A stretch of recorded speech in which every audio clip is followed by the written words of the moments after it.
Wyatt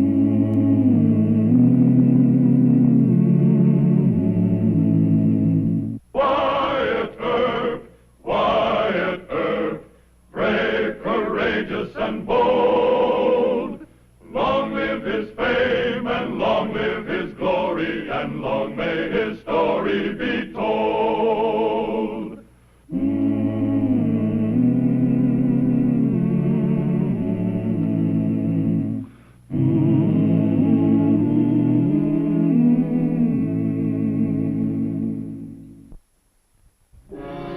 Wyatt's brothers, Virgil and Morgan, came to Dodge City in the fall of 1879. They wanted Wyatt to return with them to Arizona Territory, where opportunities in ranching or mining seemed to be almost fabulous.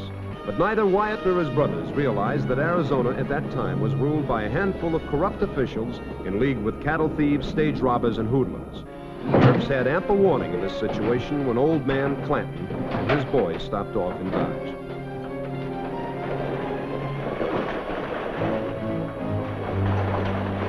Sir, I do not wish to discuss this with you any further. You insult my intelligence, sir. And I say, sir, that you insult the memory of Mr. Tom Jefferson. And I say Tom Jefferson's a liar, and all men are not created equal. Why, that does it, sir. Prepare to defend yourself. Now, you two fellers, quit that. You might hit one of my horses. And get your horses out of the way. All right now, sir. Apologize or fight. Go get Marshal Earp. Marshal Earp! Fight! Fight! Marshal Earp! You're plumb loco, mister. Marshal Earp! The good Lord didn't create you equal to me. That does it, sir. Make your play. Virgil, Morgan, you keep out of this, sir. Have you two gone loco? Can't two gentlemen fight in peace? I'll fire a shot to warn them. Now, mister, I'm waiting for you. Oh, no, sir. I am waiting for you.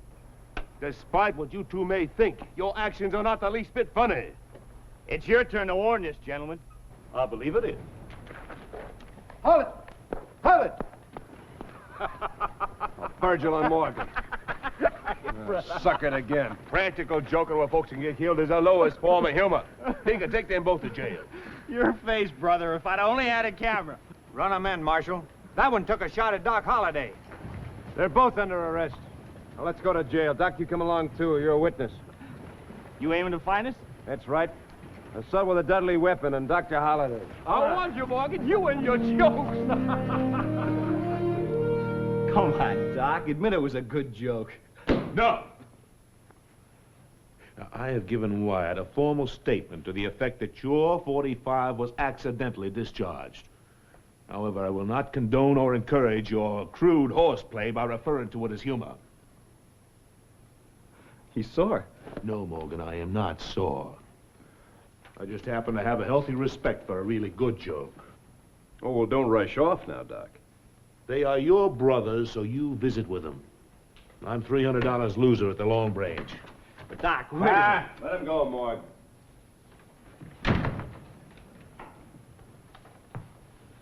He hasn't been feeling too well lately. These all the letters you brought from home? Well, I could remember to bring. Well, Wyatt, how about Arizona Territory? Yeah, when can you leave Dodge? Any time, I guess. But you better tell me a little bit more about this paradise out there in the middle of all that sagebrush. Well, look, like I wrote you from Prescott. Howdy, Doc. Well, the Clantons.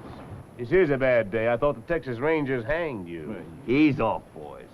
Doc and me is old friends. I'll let that pass, Clanton. What is your business with me? We're looking for Dave Burnett of the Lazy Q. But I haven't seen him. You better rack these guns. You're carrying one. Clanton, teach your brats some manners. That's the last good advice you'll get from me. Stop that. We're here to see Burnett. We don't want no Kansas law on us. Finn?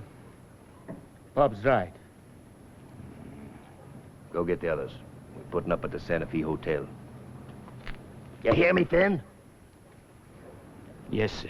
Well, get along with you. And don't start no ruckus with nobody.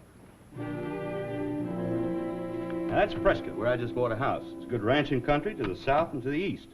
Of course, there's been a big silver strike down here in Pima County. Most of it centers around Tombstone. I favor Tombstone, Wyatt. Plenty of claims left if you push along quick. Tombstone, huh? Yeah, that's quite a name. You know, that whole Pima County's kind of rough, they tell me. Virgil's an old married man. Well, I'll tell you, I'm tired. I'm tired of Dodge City, and I'm tired of wearing a badge, and Dodge City doesn't need me anymore. How much do you think it'll cost to move a couple of wagons overland, huh? Hey, Virgie's gonna do it. Sure, I'm gonna do it. Now, you go along and buy the gear, get it ready, and take my share out of that. Why can't you help us pick it out? Well, I got a little chore I have to do. I have to go kind of explain things to Mayor Kelly. Now, you've met the mayor before. He's going to try and Irish me out of it. Arizona. That's for us. Yeah, let's hope we don't regret it, huh?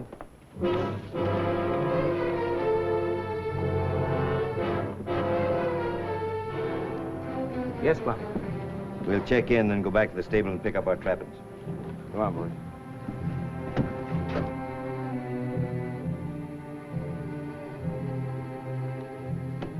My name's Clanton. N.C. Clanton, Pima County, Arizona. Yes, sir, Mr. Clanton. What can I do for you? 3 rooms. I'm sorry, we're all filled up. No, you ain't. Clear out 3 rooms. Sure, Pop. All right. The best ones.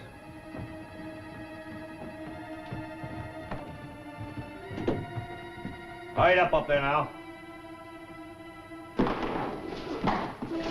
Open up there. Open up.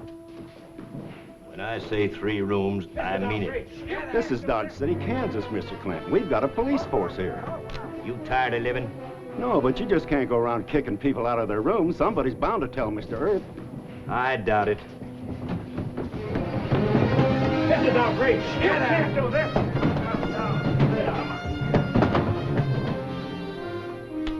The room's all clear, Pop. Good.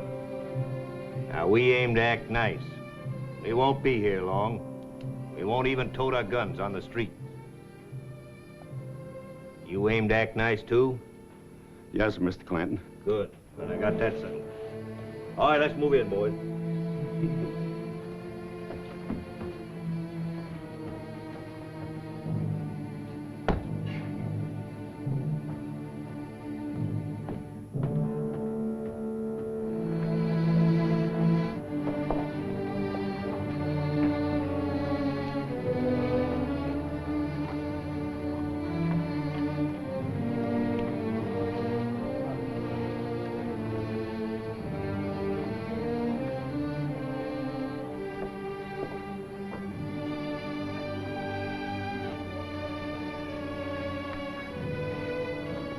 King's the winner. Dave. Oh, howdy, Doc. Suit yourself. Have a drink.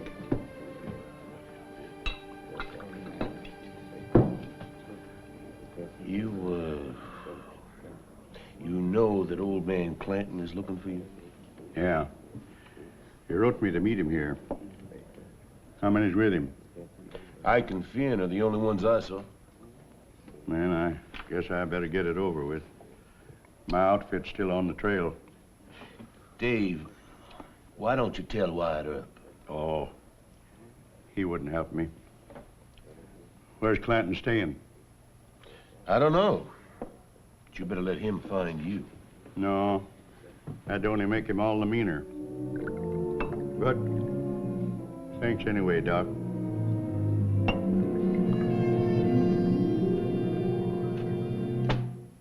$1,400.73. I told you to bring the whole 8,000. Those were stolen cattle you sold me. Who says so? The Mexicans you took them from. They jumped my trail boss in New Mexico near Las Vegas, and they took back every steer. Well, you still owe me 8,000. He needs a pistol whipping. He can raise the money. Shut up. Now, I don't aim to quarrel with an elderly man like you. How much can you raise? Well, 4, maybe 5,000. Make it 6,000. What time is it, Ike? Almost sundown. 2107, Pop. Bring the money here by 9 o'clock. You hear? I can't. The bank's closed. Find the banker. 9 o'clock now. All right, take him out of here. Here. Leave those guns here now. We don't aim to be rousted by no Kansas police that we can't fix. We ain't in Arizona now, remember that.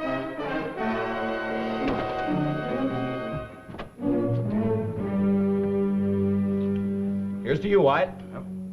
I'll verge. Milk. Oh, excuse the beer, Wyatt. I keep forgetting. Now, you fellas can laugh and joke all you want to, but milk is a very good habit to get into. Yeah, well, I sure wish Morgan'd stay on milk. Go on, Morgan. You're toasting. Now, the toast. Let's see now. Well, Doc, you're just in time. We're drinking Wyatt's health and milk. Here, I'll pour another one. Keep that stuff out of my sight. I swore off milk when I was 22 months of age. Wyatt, you ever hear of old man Clanton? No, Wyatt. Virgil? Morgan? Clanton. Isn't he a rancher in southern Arizona? Seemed to me I heard his name No, he's a cattle thief and a killer. Rangers ran him out of Texas, and now he's in Dodge. Tell your brothers to take a walk. Trouble? That's it, count us in. No, you don't. Come on, Morgan. Let's go. I'll see you at the office, Wyatt. All right. Out.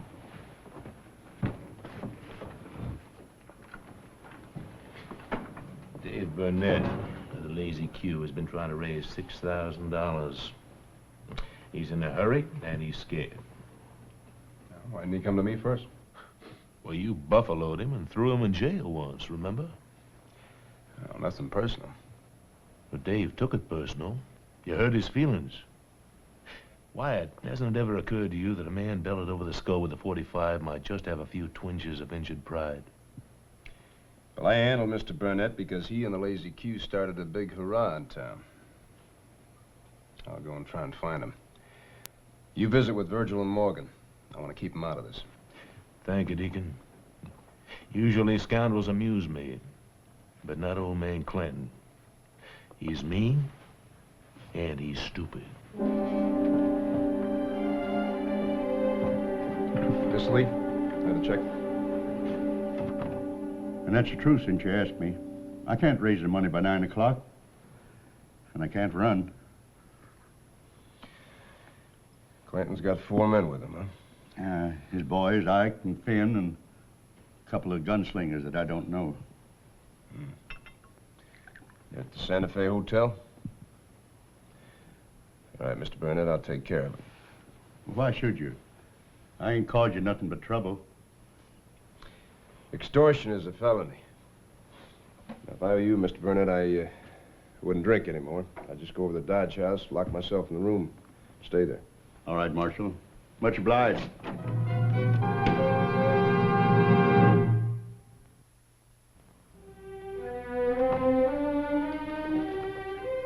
Evening, Mr. Reeves. Oh, hello, Marshal. I'm looking for old man Clanton. I understand he and his crowd checked into the hotel here. They were here, but they checked out. Oh? No, I'm lying to you, Marshal. I just don't want to have any more trouble.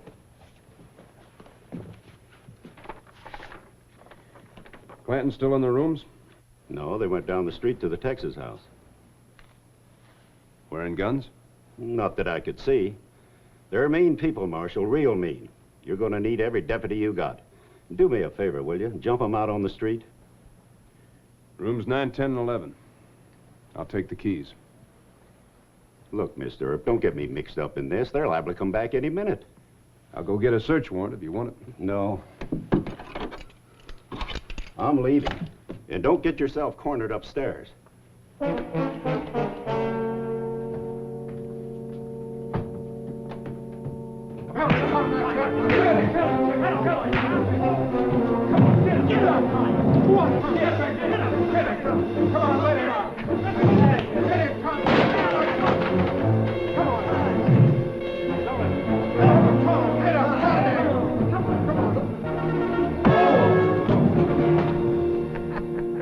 Now stump him, Finn. Yeah. You stump him, Pop. He called you the names.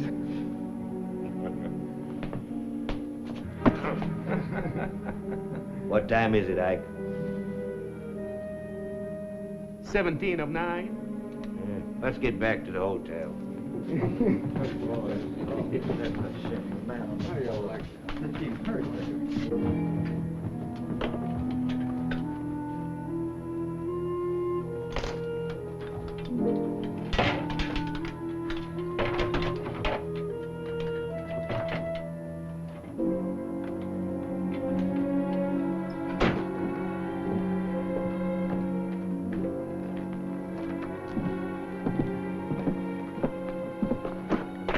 probably gone back to the office. No. Look yonder. Hey, Wyatt.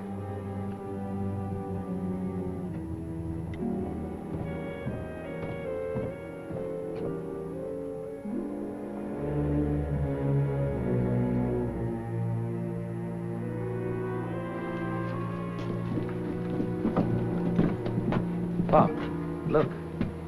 Ain't that a John Law? Might be. What's he got on us? 2 more fellas by the water trough. We should have our guns. We'll have him soon enough.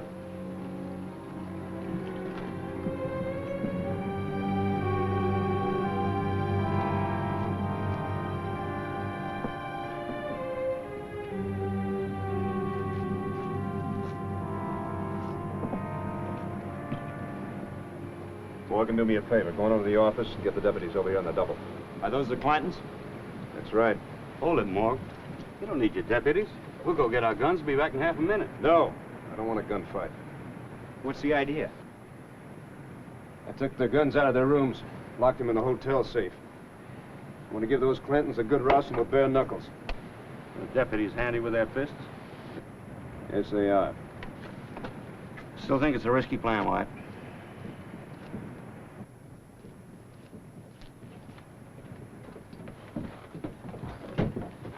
Pop, do we know them men over there? No. We'll see if Burnett's here with the money. If he ain't, we'll go get him.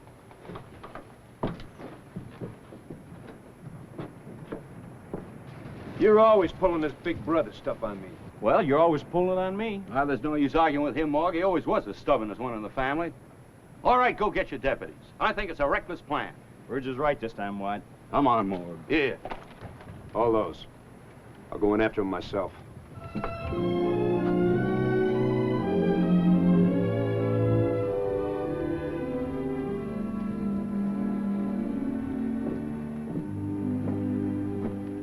They'll massacre him, Burge. He needs a good lesson. Where's Wyatt going without his guns? He thinks he can lick 5 Clantons all by himself. White lost his temper, Doc. Burge thinks we shouldn't help him. Well, somebody's got to help him. You keep out of it, Doc. It's a family matter.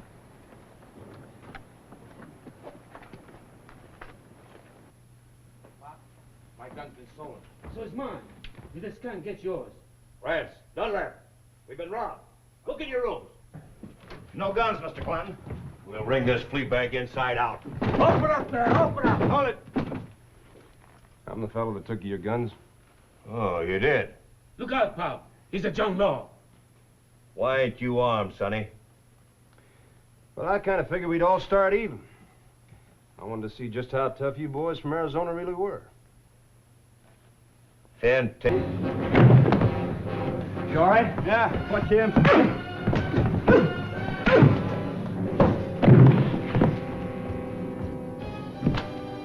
Where you going? Get me a cup. Here's one.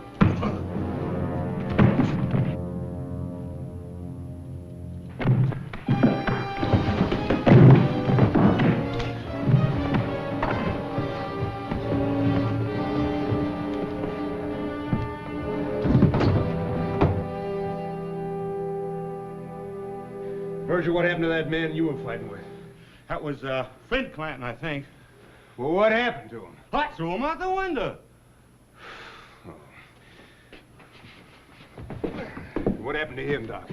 Well, he wanted a gun, so I gave him the barrel of yours. Well, that's great. Judge Stoughton isn't going to like this, and I can't say I blame him. Well, sure, I wanted the Clantons rousted, but I didn't expect to have a man thrown out of a window or old man Clanton busted over the head. He may have a fractured skull. He'll live, I'm sorry to say. Virgil, would you be kind enough to take me outside and show me where Finn Clanton landed? He just might be dead. Oh, take it easy now, Wyatt. What's White hollering about? He punches harder than any of us. Yeah, that he does. You know, the combined punching power of the Earps is going to come in mighty handy in Arizona. Mr. Burnett has testified that our visitors from Arizona Territory tried to extort $6,000 from him in payment for stolen cattle. Marshal Earp has testified that he and his brothers and Dr. Holliday were obliged to subdue the suspects with physical measures in order to avoid a gunfight. Marshal Earp. Yes, sir? The court must reprimand you for an excess of zeal in arresting the suspects. The court cannot condone violence on the part of police officers and their special deputies. When, by your own testimony, the use of less extreme force could have accomplished the arrest of Clanton and his men. Yes, sir. Mr. Clanton, it's the opinion of this court that Mr. Burnett has told the truth. However, he cannot provide corroborating testimony. The case against you and your associates is dismissed. Your Honor? Order! Yes, Marshal Earp. Your Honor, Mr. Burnett's men, about 20 of them, just come in off a cattle drive for the Lazy Q. I'd like to recommend that Mr. Clanton and his boys be put in protective custody until they're ready to get on their train for Arizona. Very well. It is so ordered. Court's adjourned. This way.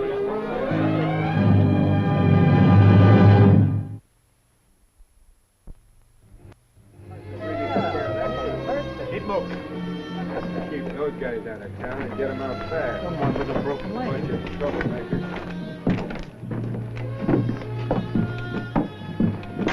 There are your guns. You don't take them out of that sack until after you cross the Kansas line. And I've got an order for you, too. Oh? Stay out of Arizona, you and them brothers of yours. If I catch you around Tombstone, you won't live.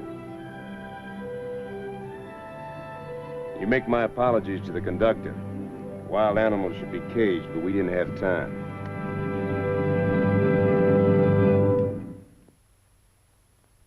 Well, he cleaned up the country, the old Wild West country. He made law and order prevail. And none can deny it, the legend of Wyatt forever will live on the trail. Oh, Wyatt Earp, Wyatt Earp, brave, courageous, and bold. Long live his fame, and long live his glory, and long may his story be told.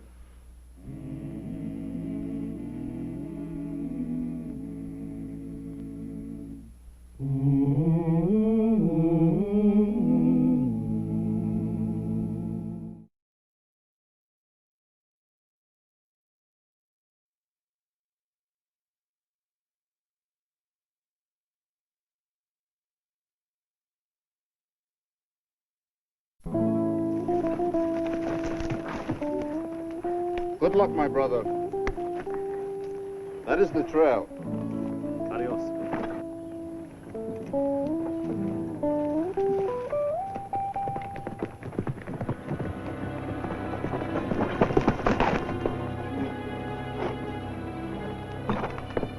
You're under arrest, Manuel Vasquez. You cannot arrest me here. I have crossed the border.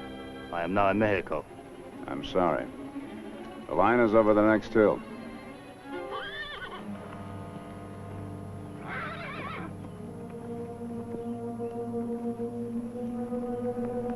You think my family will let you take me back to Tombstone? I think they're too smart to try anything. We shall see, Senor Earp.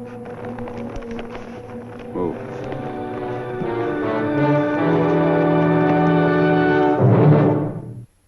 Oh, Wyatt Earp, Wyatt Earp, brave, courageous, and bold.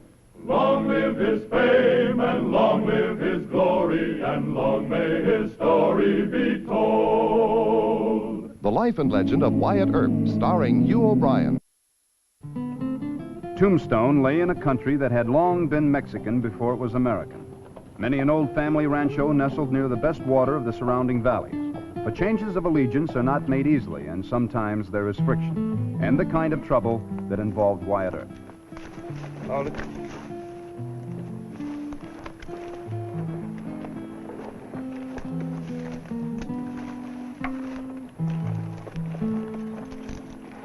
Still got quite a ways before Tombstone.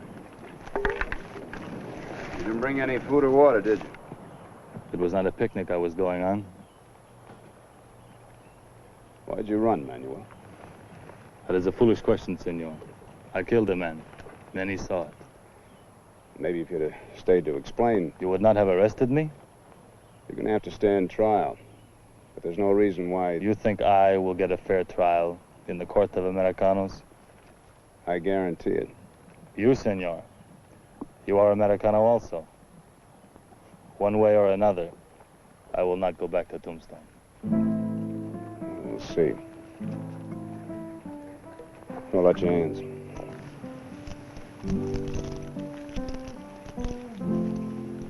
We're gonna have to stop by the Bisbee station. Pick up some water, some food.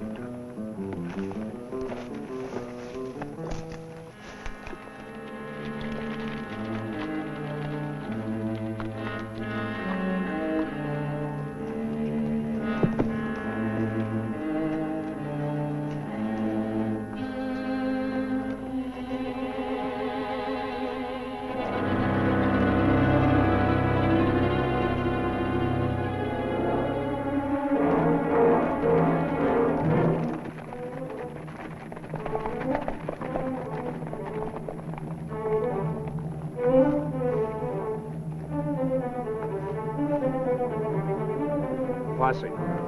Newly made deputies of Sheriff Beans. Most of them are friends of Walter's, I guess. You see? I was not wrong. You are not going down there. They've left. They're headed south looking for you. We need food and water.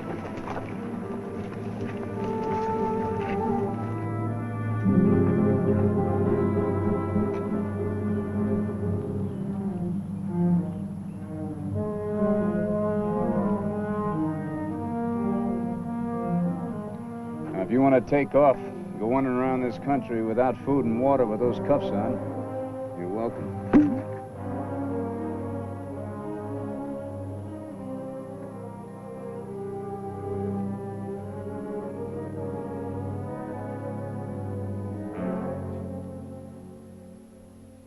Howdy. What can I do for you?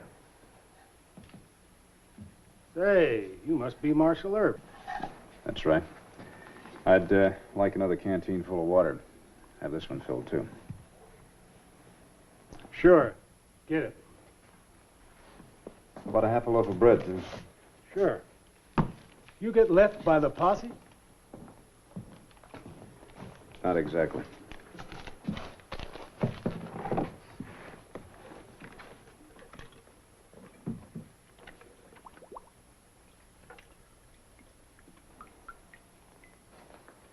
Say, ain't that Vasquez? The one they're looking for? Just fill the canteens, please. Sure.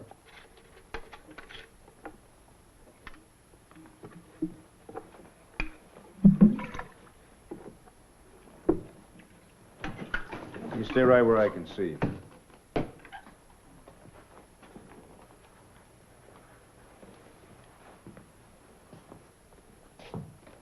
Thank you. Expect we'll be seeing you again, Marshal. I'm warning you. Don't go after the posse. They're lawmen, too. Just don't go after 'em. You trying to protect a killer, Marshal?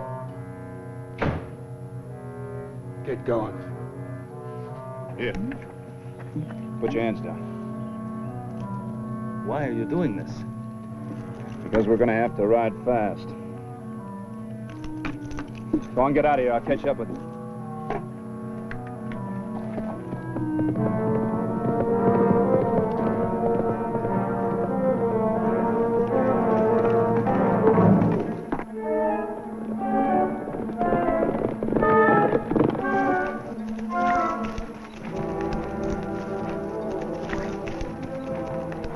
There is dust. Yeah, they're coming. We still got to start. We better get up in those hills. Go on, ride.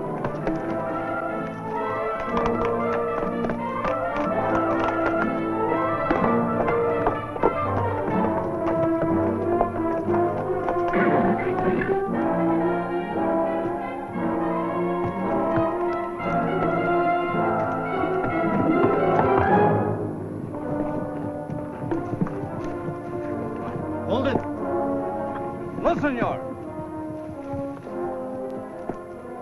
guns. Gracias, Francisco. Unbuckle. My gun is in his saddlebag. Now, I think we had better move quickly. Andale! Andale!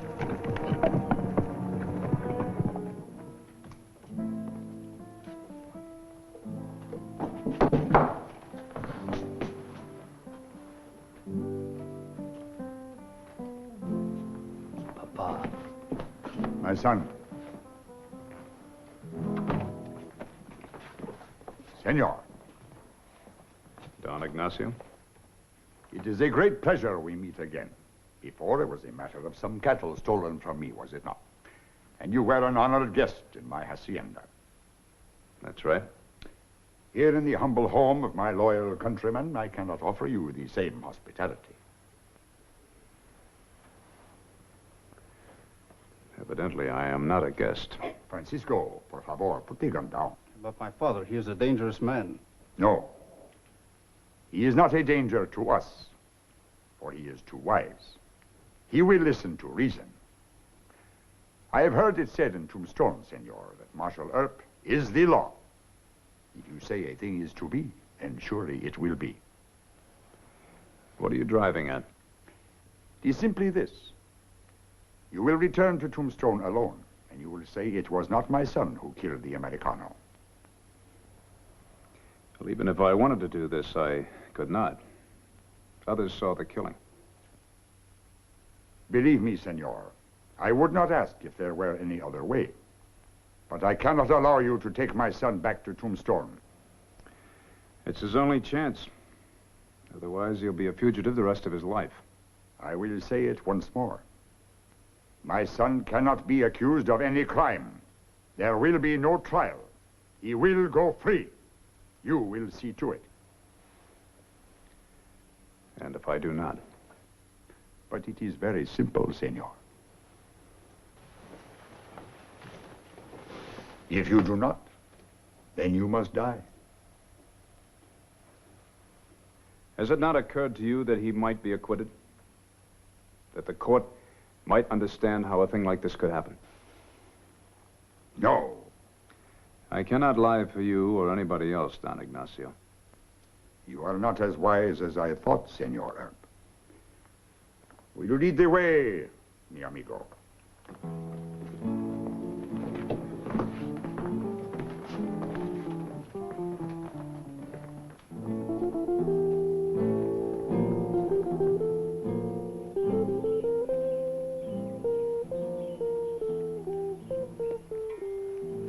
Here. Here where the horses pass much, there will be no trace. Here, senor, you will begin to dig. And what am I digging? Why, your grave, of course.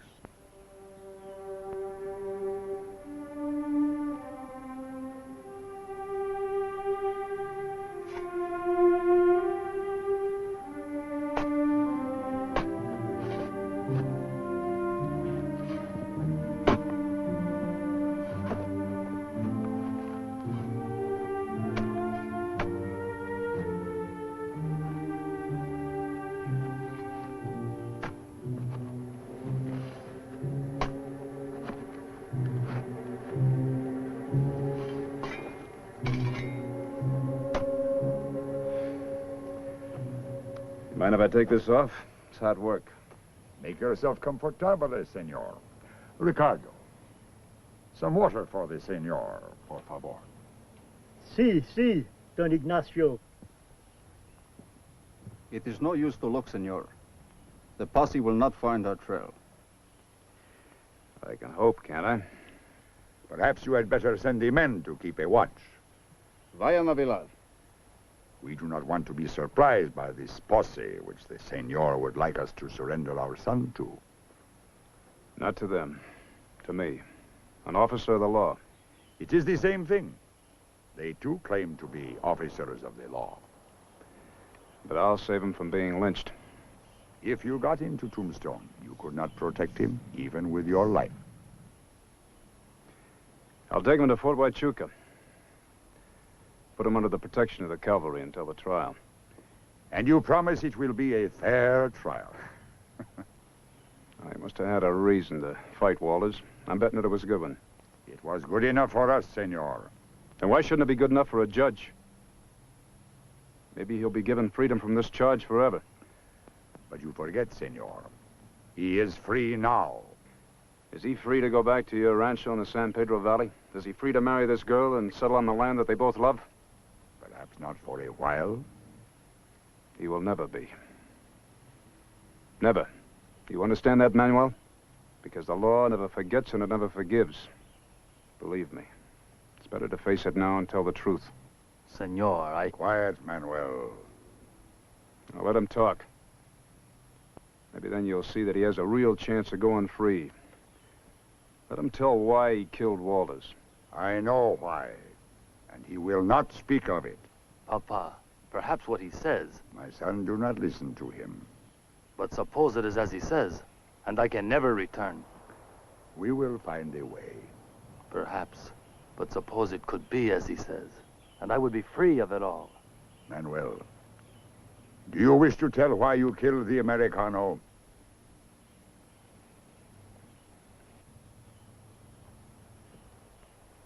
No, Papa. Then be quiet and allow your father to end this business. And you, senor, dig. You know, come to think of it, why should I be digging my own grave? You get somebody else to do it. I should think that over, senor, if I were you. If my men do it, they will finish much quicker than you. You convinced me. But not too slowly, senor.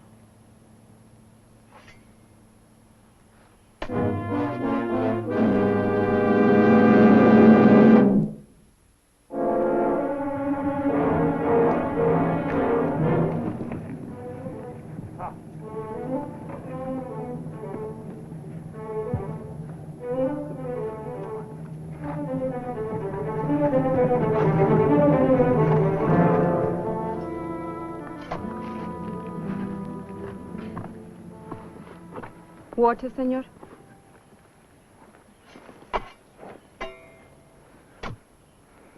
Thank you.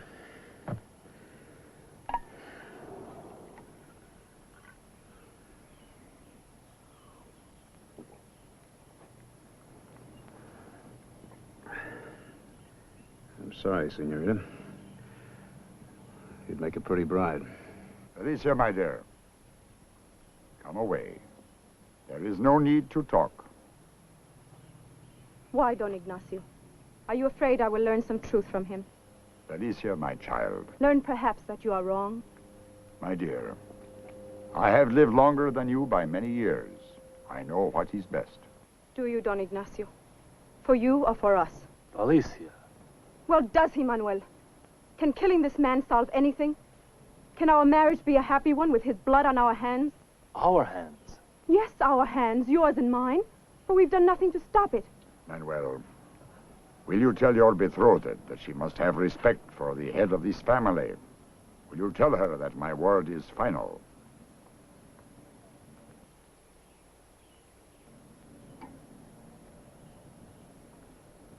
Querida, he is my father.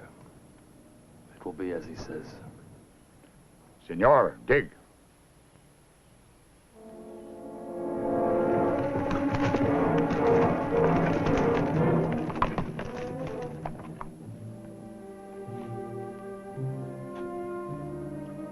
I think, senor, that will be deep enough. You're right. He will be well buried. And come up now, senor.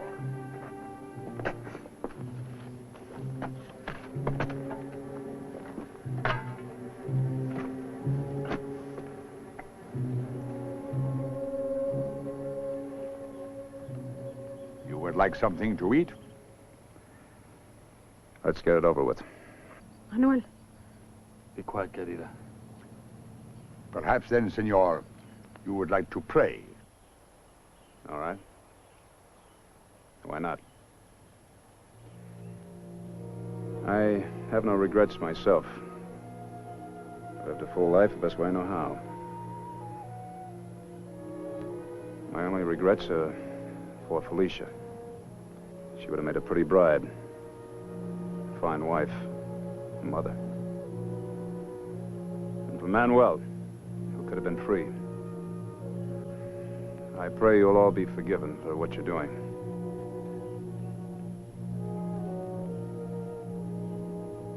Now go ahead and do it. You aren't really going to kill him. You can't mean this. Felicia, there is nothing we can do. Are you going to let them kill him? An innocent man? A man of law? Who has only tried to help you? But you know what it is for.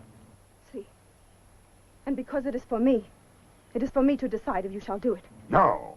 Yes, I have a right to decide. Felicia. Senor, do you wish to know why the Americano died? No, girl, I say no. And I say yes. It was to avenge my honor that he killed. Felicia, you should not. You do not have to tell him. I will, Manuel.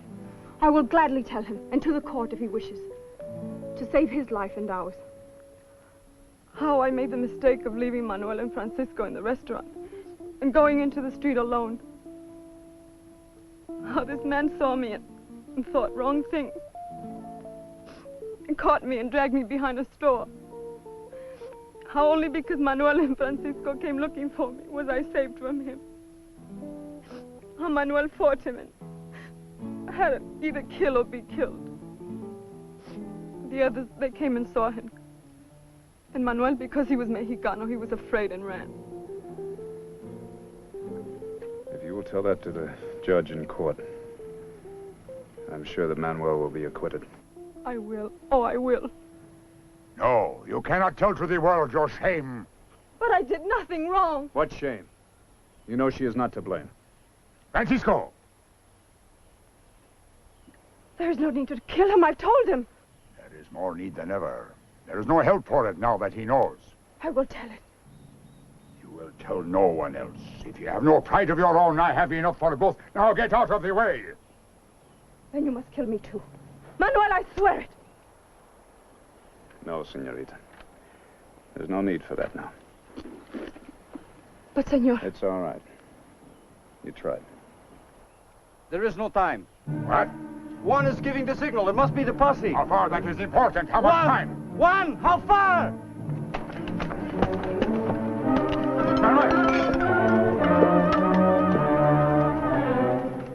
No, Francisco. Manuel, you kill him. I ordered it. Manuel, if he dies, we will never marry. You know that. Be quiet, girl.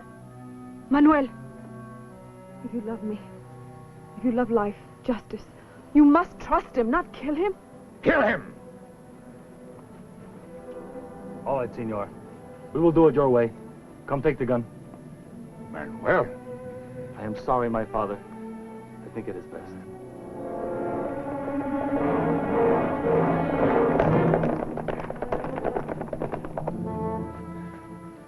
Patron, they are riding fast. Now it is too late for anything.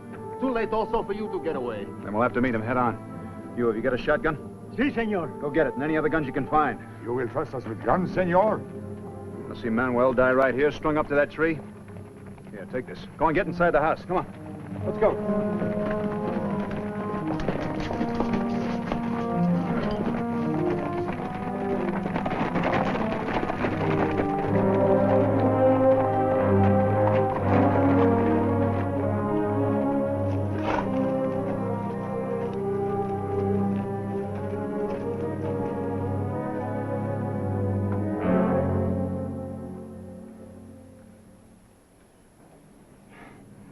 Well, Marshal, you've led us on quite a chase.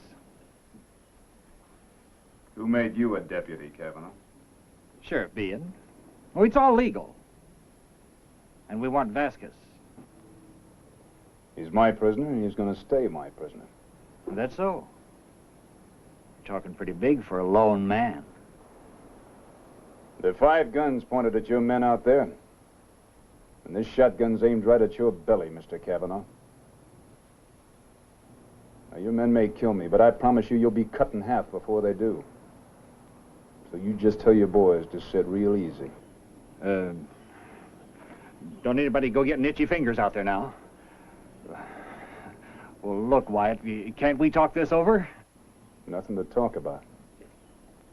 Well, now, you've got no love for this killer. Why risk your life for him? You wouldn't understand that. How do you propose to ride out of here with him? Don Ignacio, are you willing to die to save your son's life?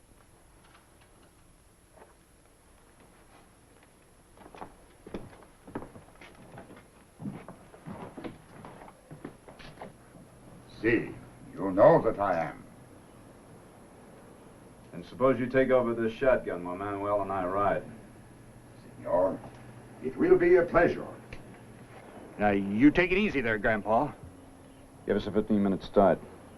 Anybody moves a muscle before that time, just pull the trigger. Si, senor. The horses are in back. Herb, you won't get away with this. Manuel, you ready? Ready. Papa. Go with God, my son. Gracias. And you, my friend. Hasta luego. See you in court.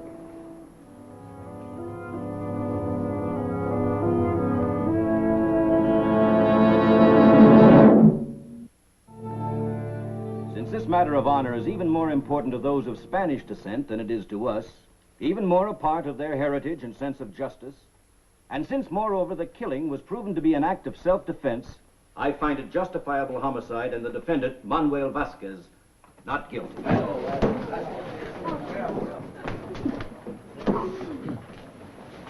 Senor, how can we ever thank you?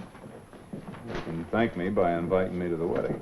You, senor, will be the guest of honor at the happiest fiesta in Arizona history. I want to be there. I'd like to kiss the bride.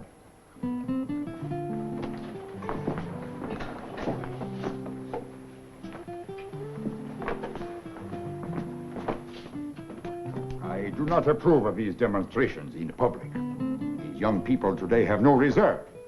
This is the bad influence of you Americanos. They may not have any reserve, but well, maybe they're happier. I think your son will turn out to be a fine man. Naturally. His wife will see to it. But I suppose, senor, I must apologize to you. You already have. When? When you took the shotgun.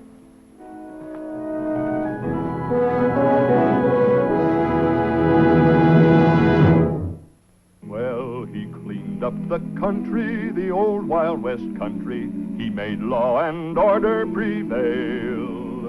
And none can deny it, the legend of Wyatt forever will live on the trail. Oh, Wyatt Earp, Wyatt Earp, brave, courageous, and bold. Long live his fame, and long live his glory, and long may his story be told.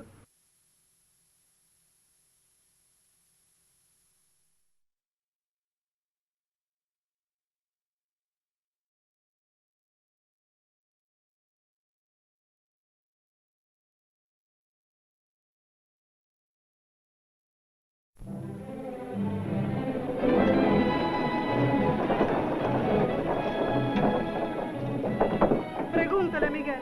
Sí, mamacita. Buenos dias. May I help you folks? Si, senor. You can give us back my papa. Your papa? We have come all the way from the border to get him, since he cannot ride home by himself. Why not? Because, senor, you Mexicanos have killed him. Oh, Wyatt Earp, Wyatt Earp, brave, courageous, and bold. Long live his fame, and long live his glory, and long may his story be told. The Life and Legend of Wyatt Earp, starring Hugh O'Brien. Tombstone lay near the border of Old Mexico. Many times that fact meant trouble for Marshal Wyatt Earp.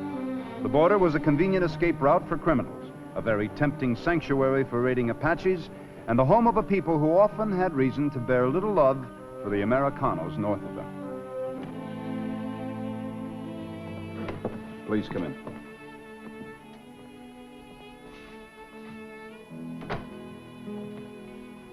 Won't you sit down?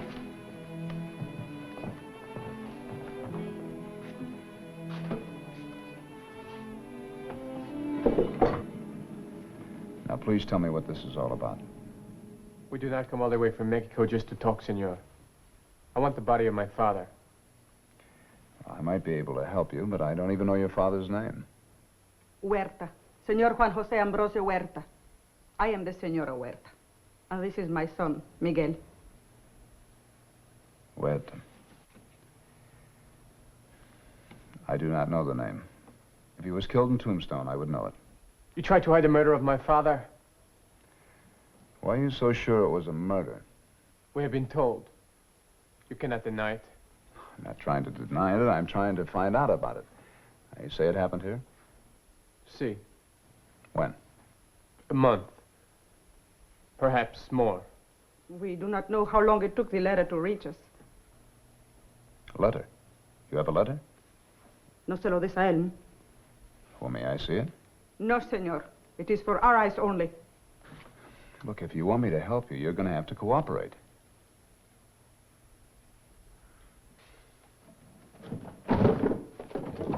Here. Look at this. These are the names of all the men that have been involved in police business for the past month. The month before that, and the month before that. Go ahead, read it. Tell me if you can find the name Huerta.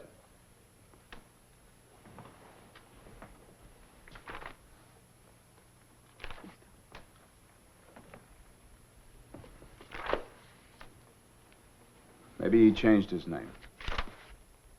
That is not possible. My father is not a criminal. Ay, Ambrosio is a man of many faults, but not one to go against the law, no. He would not have the courage. Well? Está bien, Miguel. Give him the letter.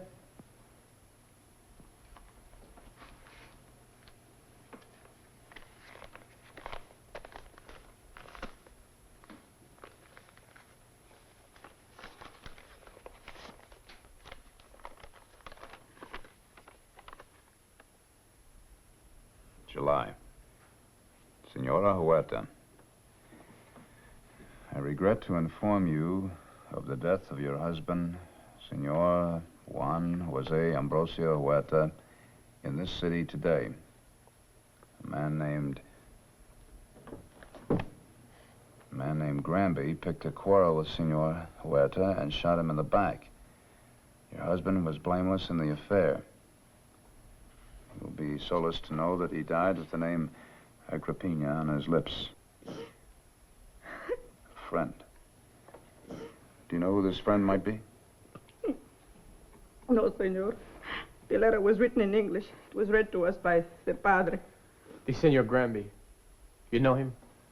The only Granby I know is the foreman at the contention mine. That would be the one. My father came here to work in the mines. Well, I doubt it.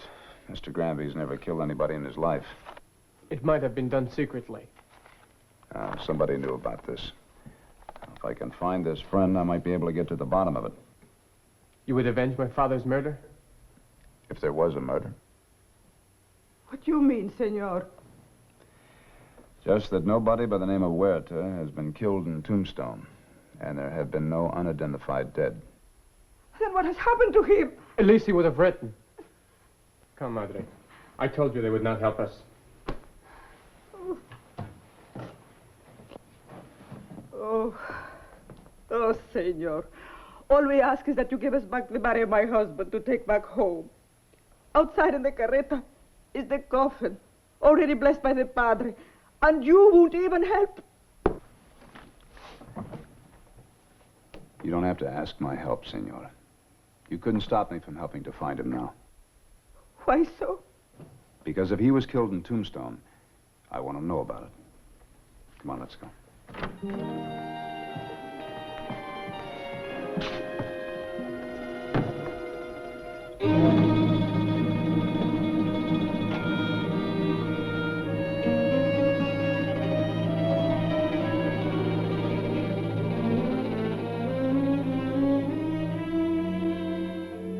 Father, you know of no man being buried in your parish by the name of Huerta? No. No. You have never met a man by that name? No. I'm sorry, senorita. Thank you very much, Father.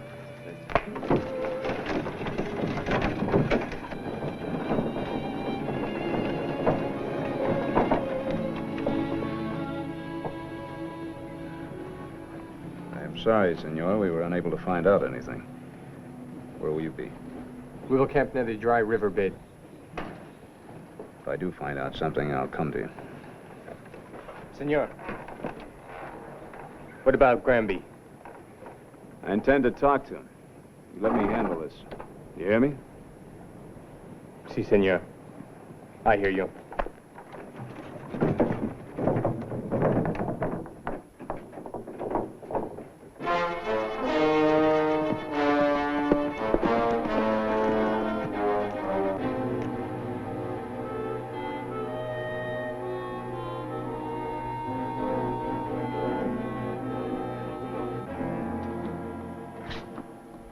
Howdy, Mr. Granby.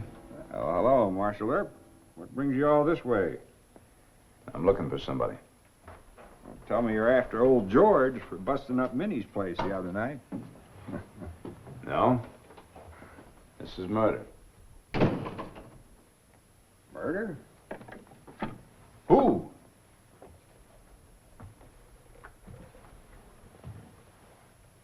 You know a man by the name of Huerta? Huerta? Nope. Who'd he murder? No one. He was murdered. You're looking for the man who did it, huh?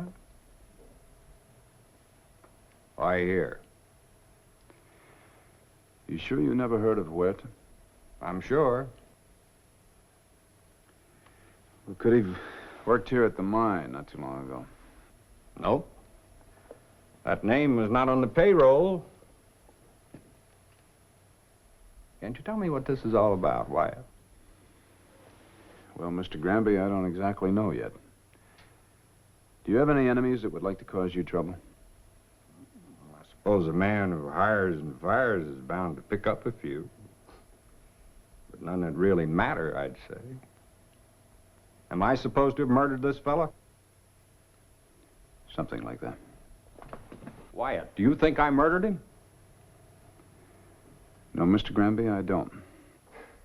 Well, in that case, come back again any time.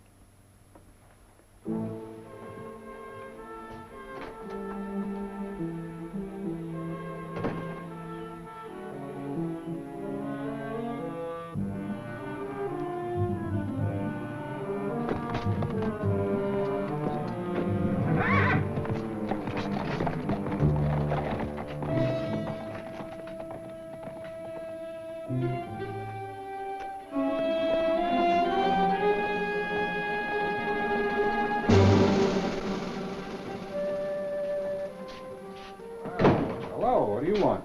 To talk to you, senor. Oh, I'm sorry, we're not hiring today. You will talk to me. My name is Huerta. Huerta? Si.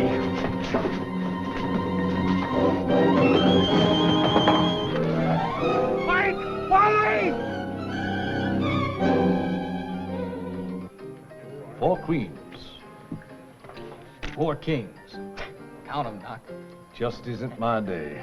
You're beginning to look like a plucked chicken, Doc. You can say that again. I'm plucked clean. Never thought I'd see the day I could clean Doc Holliday.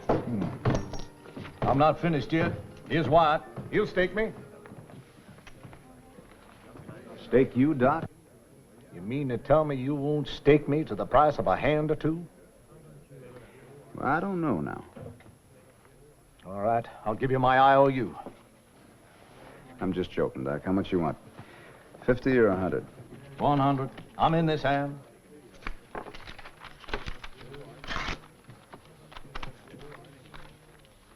Thank you, sir. Your IOU. That won't be necessary. Oh, yes, it will. We must keep this on a business-like scale. I wouldn't want anybody to think that I was beholden to the town marshal. It might compromise you, or me. Your IOU, sir. All right.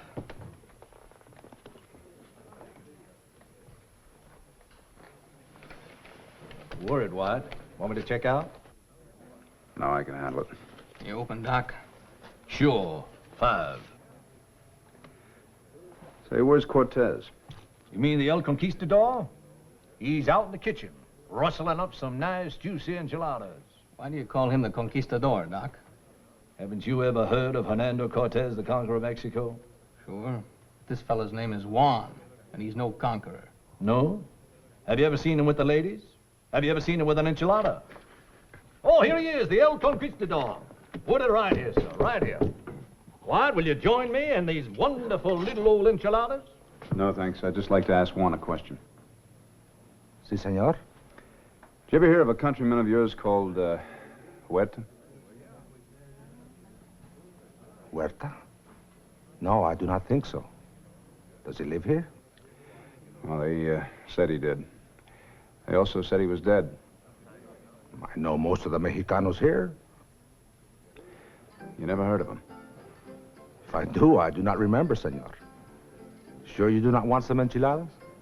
Gracias, no. 25 to you, Doc. Yes, 25. Count me in. I'll raise you.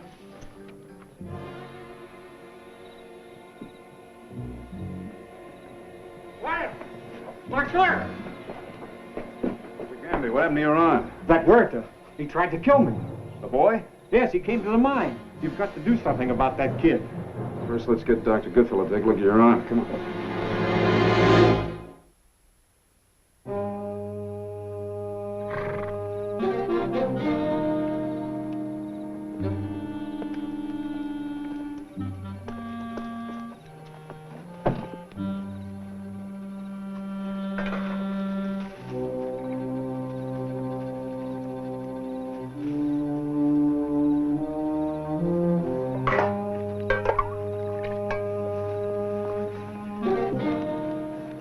Senor Huerta, where's Miguel? He is not here. You know where he is? I do not, but if I did, I would not tell you. Do you know that he attacked this man here, Mr. Granby? Do you think I blame Miguel? I would gladly kill him myself with my own bare hands. Este asesino. I had nothing to do with the death of your husband. I never knew him. I never even heard of him before today. You expect me to believe that? Yes, before you'd believe an anonymous letter. Maybe there's another Granby. Maybe they got the name mixed up. I tell you the truth, Senora. I did not kill your husband. I do not believe you. Senora. And you are a fine marshal, protecting him, a murderer. Not giving back to us the body of my husband, my poor Ambrosio. ¿Quién sabe dónde lo han dejado, pobre?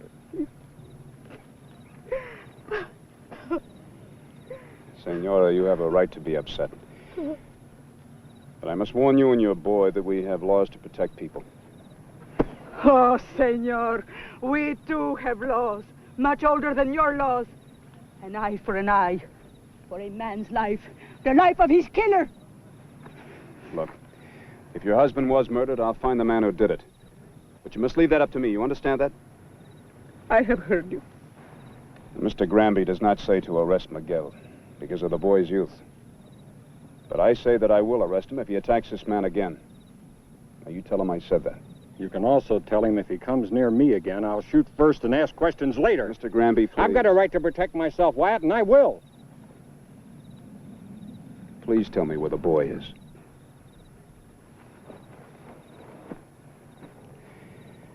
Well, then you find him yourself and take him on back home before you lose him, too. Come on.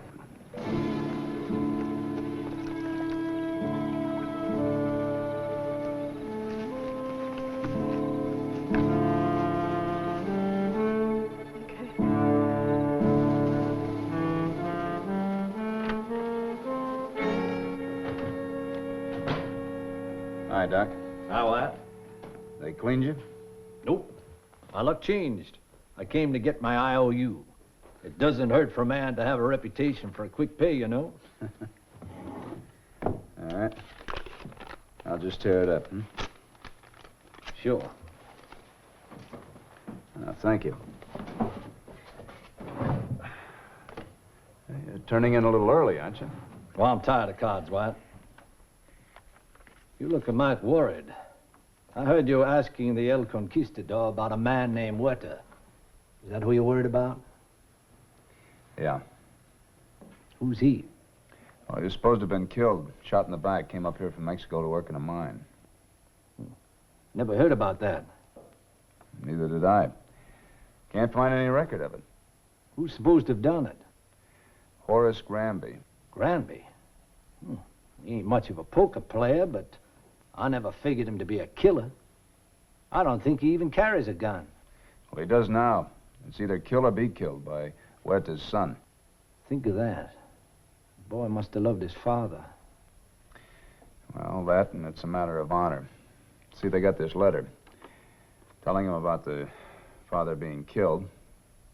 So the mother and the boy came up here to bring the body back. Well, I sure wish Granby luck. I'm not so much worried about him as I am about the boy. Yeah, the boy. What does he look like, Wyatt? In case I happen to bump into him. Oh, he's a good-looking young Mexican, about 16. Wears very light clothes, big sombrero. Mexican, white clothes, 16. Well, in case I bump into him, I might be able to help some. Bye, Wyatt. Get some sleep.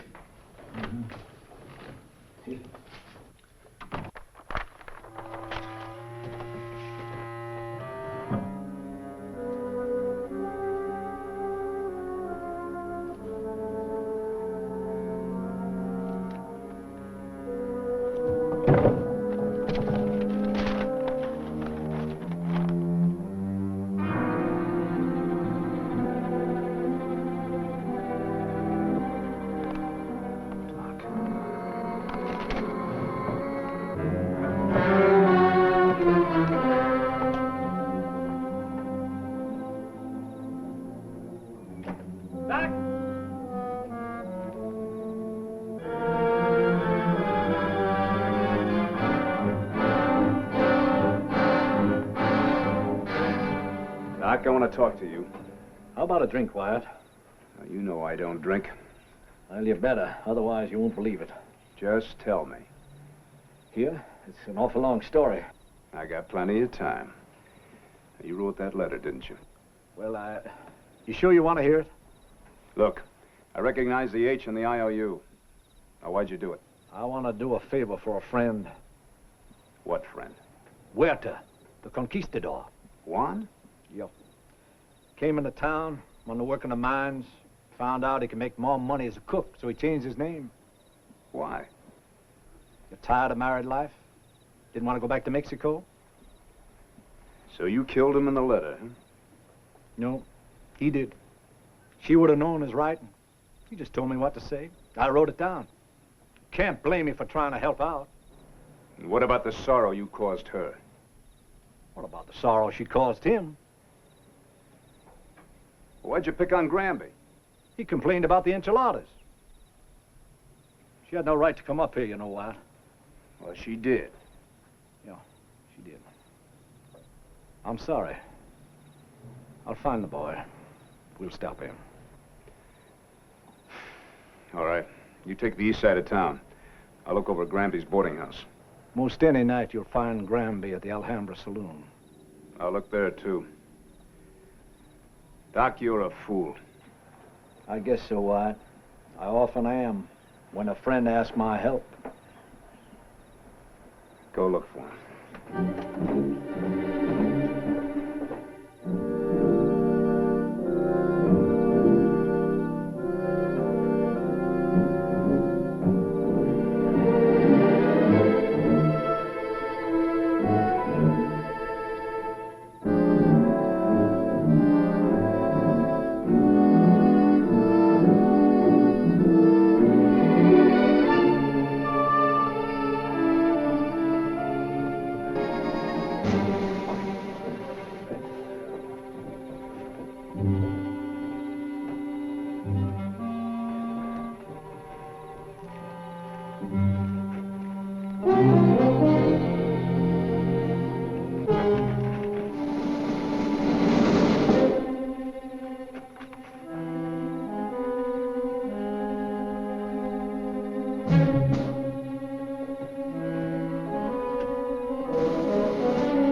That's it, Granby.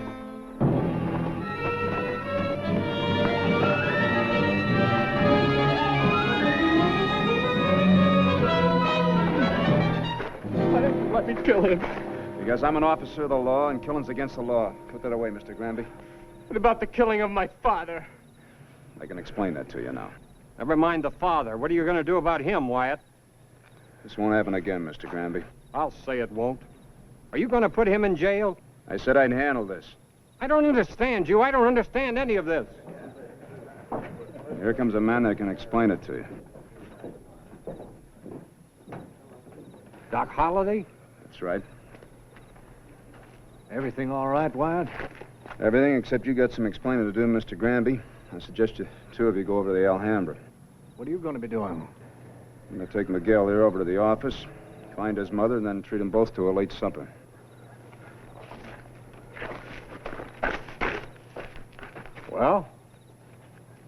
Well, let's have a drink, Horace.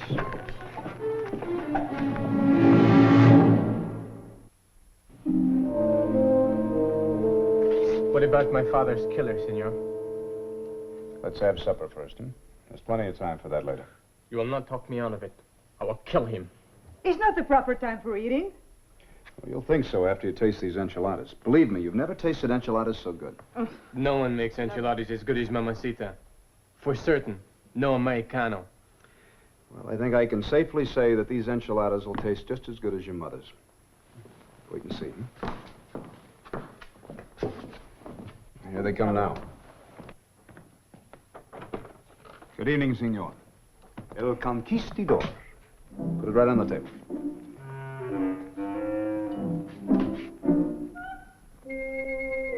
Papá!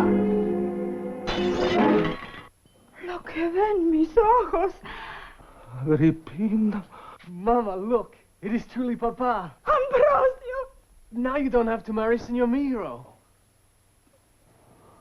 Jose Miro? How can my wife marry Jose Miro? I am a widow. I was a widow. Oh, Ambrosio. Even if I was dead, how could you think of Jose Miro? Ambrosio, the letter it said you was killed. My own wife. He spoke so kindly to Miguel. For all to me. these years and all I have done. Ambrosio, escúchame. How could you? Oh. For that worthless pig. Ambrosio, look, I came here to take back your poor body home. Uh-huh. To prove to everyone that you were a widow. No, Ambrosio. Oh, you are cruel. No.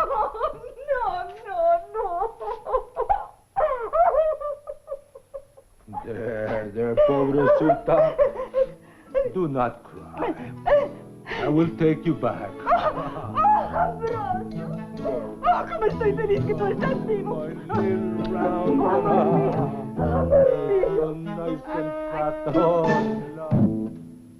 Well, he cleaned up the country, the old Wild West country. He made law and order prevail.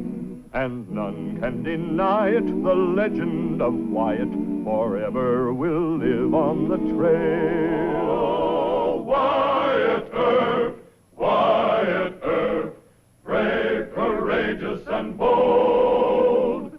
Long live his fame, and long live his glory, and long may his story be told.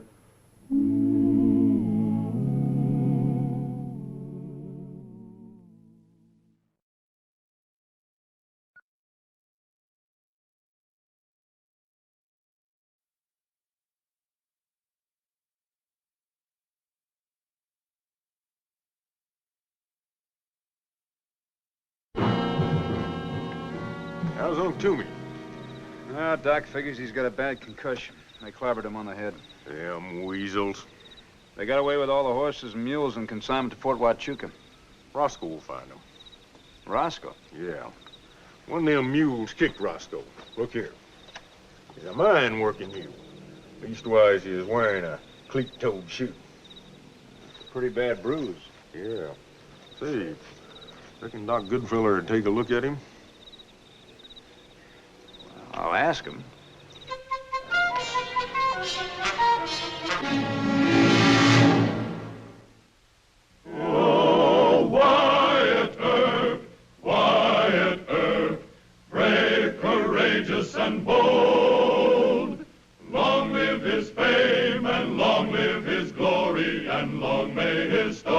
be told. The Life and Legend of Wyatt Earp, starring Hugh O'Brien.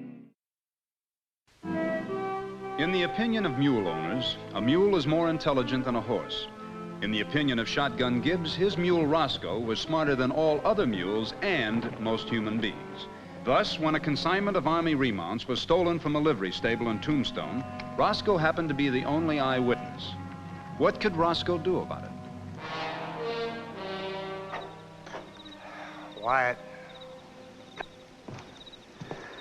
Yes, sir? Mr. Toomey should be all right. Let him rest on that cot, and don't pester him with a lot of questions. Yes, sir. Roscoe's hurt. Roscoe? That mule? Yes, sir. Mr. Gibbs and I, well, we'd like you to take a look at him. Well, he can't be hurt much. If a mule's really hurt, he lies down. Just as a favor, would you look at him, sir? I haven't had a decent night's sleep in a week. And now you want me to... Oh, all right. Howdy, Doc. Good.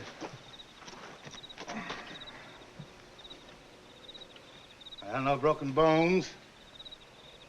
Rub some arnica on him, Gibbs. And put some balsam of Peru on that cleat cut. Well, can't you give him a little regular doctoring? Oh, certainly. Take him to the hospital, put him in bed, and I'll sit up the rest of the night with him.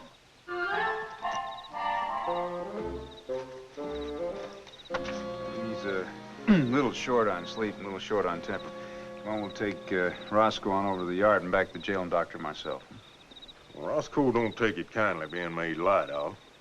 You forget he's our only eyeball witness? Yeah, that's right. But what you don't remember is that the last time a mule done Roscoe a dirty trick, Roscoe caught up with that same mule 3 months later.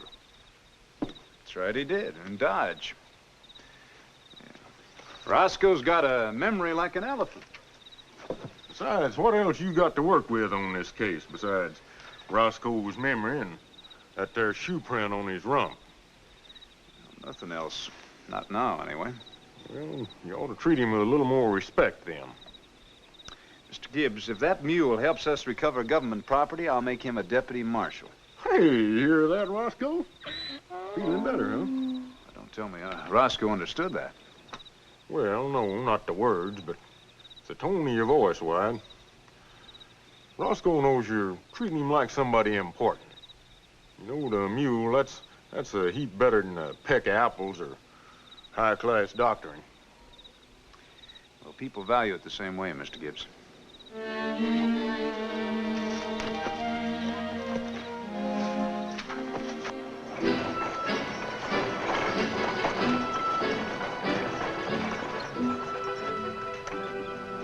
Bring him inside, Corporal.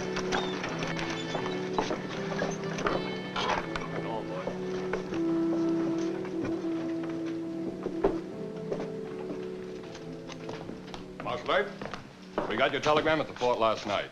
I caught one of the thieves. He has 2 mules he can't account for. I bought the mule. You have no bill of sale.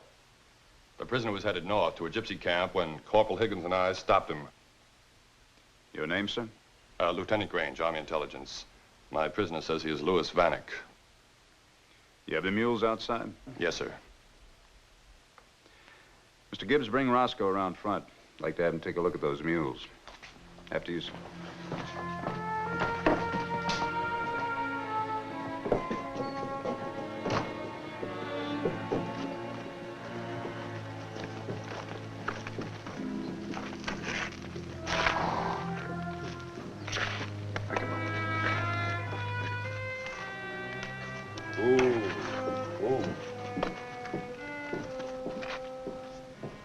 Old shoes, no toe cleats. Same here. What's that got to do with it, Marshal? One of the stolen animals kicked Deputy Gibbs's mule, Roscoe. He was wearing a my mule's toe cleat. All right, Roscoe, look him over. Well, what do you think? Lieutenant's got the wrong mules. Are you sure that Roscoe would recognize all the stolen mules? Well, of course he would. I tell him I don't buy stolen animals. That's enough. Marshal Ape, you can't be serious. Of course, it's just a theory, Lieutenant. Well, I'll bet you a whole month's pay that these here mules wasn't with the one that kicked Roscoe. Marshal Ape, I want this man held as a suspect and his horses and mules impounded as evidence. If those are your orders, Lieutenant. Corporal Higgins and I haven't time to consult Roscoe, your detective in this case. Mount up. We must find the rest of the gang and recover the animals they stole. Good luck, Lieutenant. Your friend is right. A mule never forget a man who hurts him. Say, he sounds like a real muley man, don't he, Roscoe? I vote we turn him loose. No, can't do that. I'm sorry, but we're gonna have to hold you in jail until you make a tour of the traders' camps. I'm gypsy. Will I be hanged? Stealing animals, bad charge. You'll be booked on suspicion. Nobody will know what the charge is. I thank you. Remember, you're my only friend.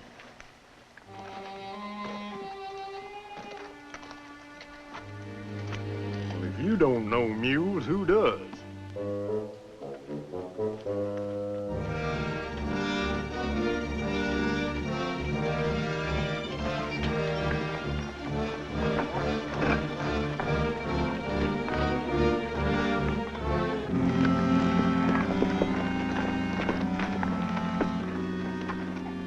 Howdy, Marshal. Looking for somebody? Howdy. Liveryman and Tombstone was hit over the head last night. Some Army horses and mules were stolen. Mr. Gibbs, have Roscoe take a look at those mules.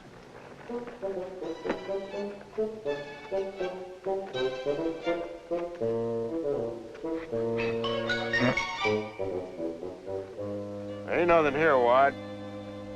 What's the idea of taking this animal in so close to our mules? He might have a disease. Mister, you want trouble? Take it easy, Mr. Gibbs. You lawmen are all alike. You think you can get by with anything. What's his rump doctored for? You got kicked by another mule last night. Yeah? Well, we'll see. Hold it. Mr. Gibbs? Come on up.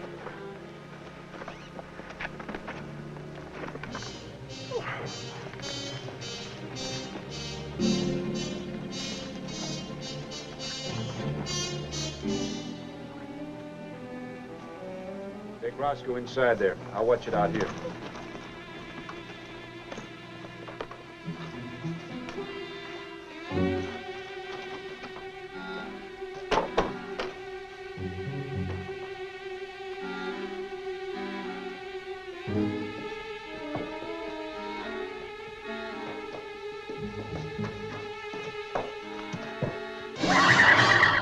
Hey, Roscoe! Roscoe! What's the matter with you, boy? What's bothering you?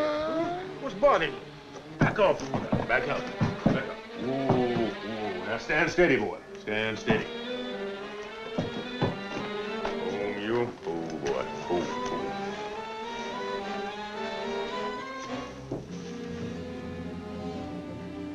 Hey there, White! Step in here, will you?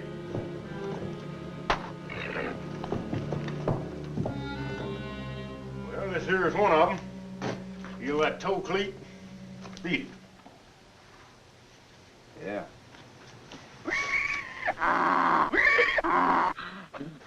Roscoe don't like him, huh? No. Neither one of them's the mules that kicked him. But he remembers them from last night, all right. Oh, I see. They were traveling in bad company, is that it? Yep. We're on the trail now, boy.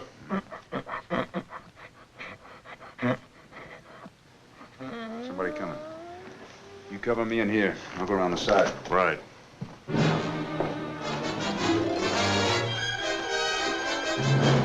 It's a strange horse. Yeah. Must be somebody in the barn. Let's take a look. You in there, come out! Drop him. Pick him up.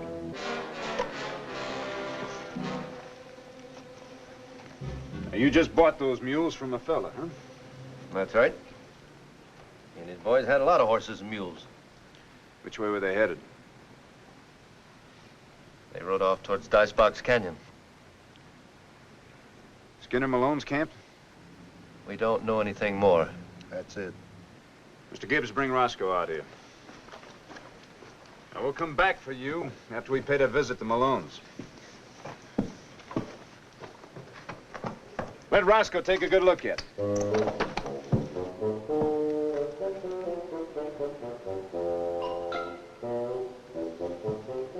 Roscoe, you dead certain you didn't see them fellers there last night? Take a look. Take a look.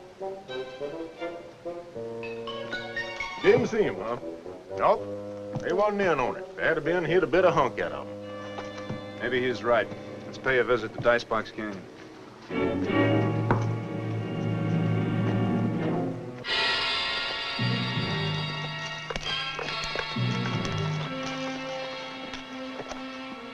You let me handle Malone.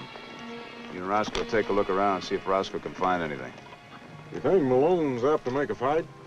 No, I don't think so. Does too much business with the Army. He'll want to clear himself.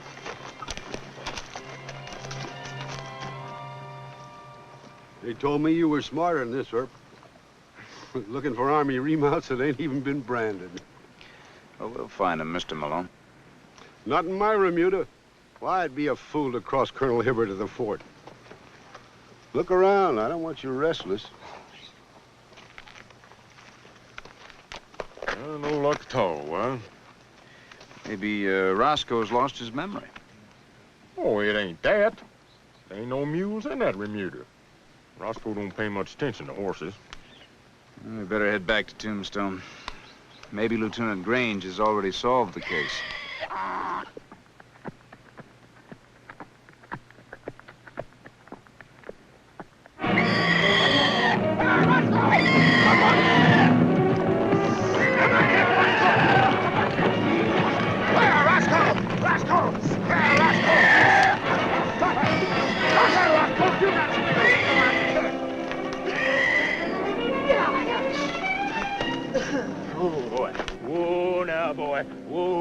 Yes, sir. You got your mule, didn't you, Roscoe? You sure that's the one? I'll bet your shoes will prove it.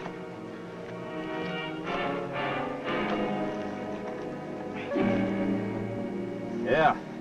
Mine and shoe with cleated toe. I'll fit the scar on Roscoe. Hush up, Roscoe! Hush up! Mind your manners! What's all this about, Earp? Mr. Malone, you and your men are under arrest. Arrest just because Roscoe don't like another mule? Not just another mule. That mule kicked Roscoe last night. He's part of the string of Army mules that was stolen. Herb don't know what he's talking about, Skinner. And he ain't arresting me on account of no mule. Mr. Malone, you want to resist arrest, too? No, not me. Ain't no judge gonna hold me and my boys on what a mule thinks. All right, Mr. Gibbs, we're taking this whole remuda back to Tombstone. Yes, sir. Pick him up. Cut that out! Stop that! You try that again, and I'll kick your ribs in. I ain't gonna stand for no more lawlessness. You just behave yourself. Come on up here. Get up. Come on.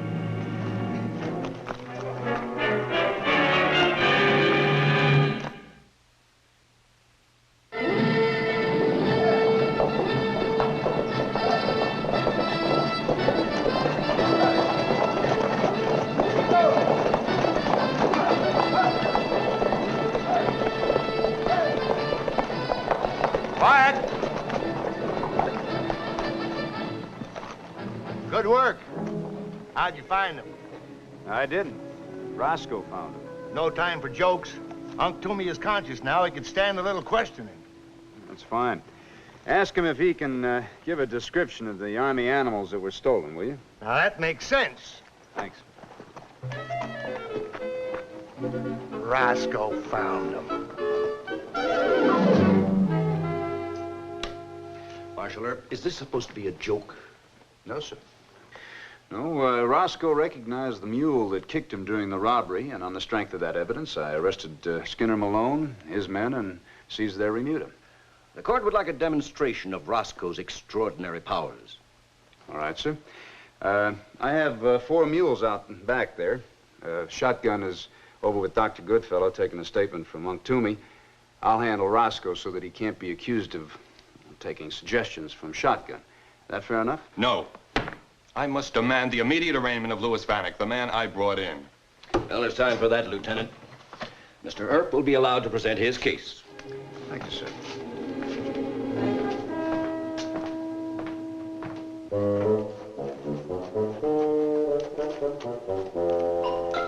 Now, you'll observe, Judge, there are 2 black mules, a bay and a sorrel. Now, Roscoe, get... Whoa, Roscoe!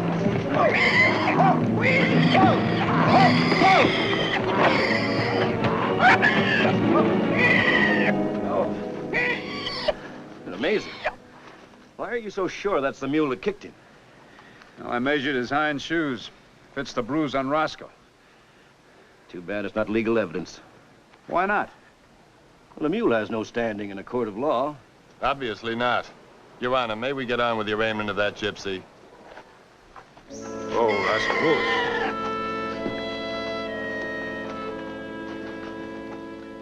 Mr. Vanek, you admit that you have no bill of sale for the mule team in your possession when you were arrested by Lieutenant Grange? I buy mules from my cousin Julio. Among our people, it's insult to ask for a bill of sale. That's right, Your Honor. I'm sorry, but the law requires a bill of sale. Lieutenant, the theft of government property is a federal offense. Now, I suggest that you take the defendant to the federal courthouse at Prescott. No, I am innocent. I didn't... Silence. Now, the court orders that... Excuse me, Your Honor. Yes? This here is Unc Toomey's ledger book. It's got the description of the horses and the mules in the Army consignment. Marshal Earp, I understand you arrested Mr. Malone and seized his remuda. The court orders that you check this ledger against all animals claimed to be owned by Mr. Malone. Lieutenant? Sir. Why weren't the Army animals branded at the time of purchase? Colonel Hibbett's order, sir. We do not brand remounts until they have passed final inspection at Fort Huachuca. I go now, please? No, sir. You stay in jail. Marshal Earp may have recovered the stolen animals, but he hasn't caught one thief. Well, Roscoe will catch him for you, Judge. Oh, of course he will. Of course.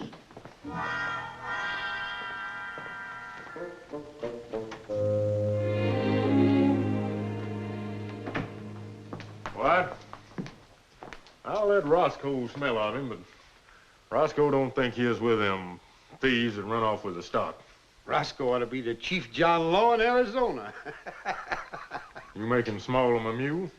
Mr. Gibbs, we're going to have to hit the trail again. You go check and see that we have enough provisions. Yes, sir, I'll take care of it. Roscoe don't approve of Malone here. Turn up his nose and snort it at him. Well, I don't... Mr. Malone. Unc Toomey's ledger here checks against 10 horses and 1 mule you claim to own. Where'd you get them? I'm asking you a question. Why don't you ask Roscoe where? Because I'm asking you. Now, sit down.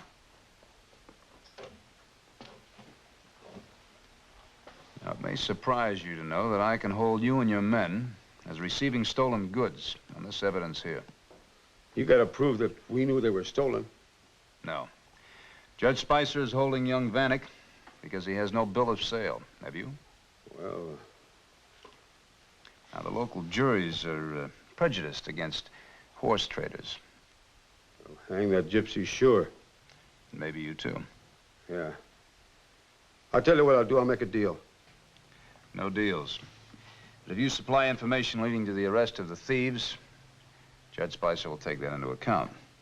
All right. I bought the animals from Whitey Jones. Whitey Jones? Where can I find him? Search me. All I know is he used to be in the Army. What's he look like? Oh, blonde fella, 35, about your size, maybe a little heavier. How many men with him? 4. Just saddle tramps. They took my money and rode off. All right, I'll check this out with Lieutenant Grange.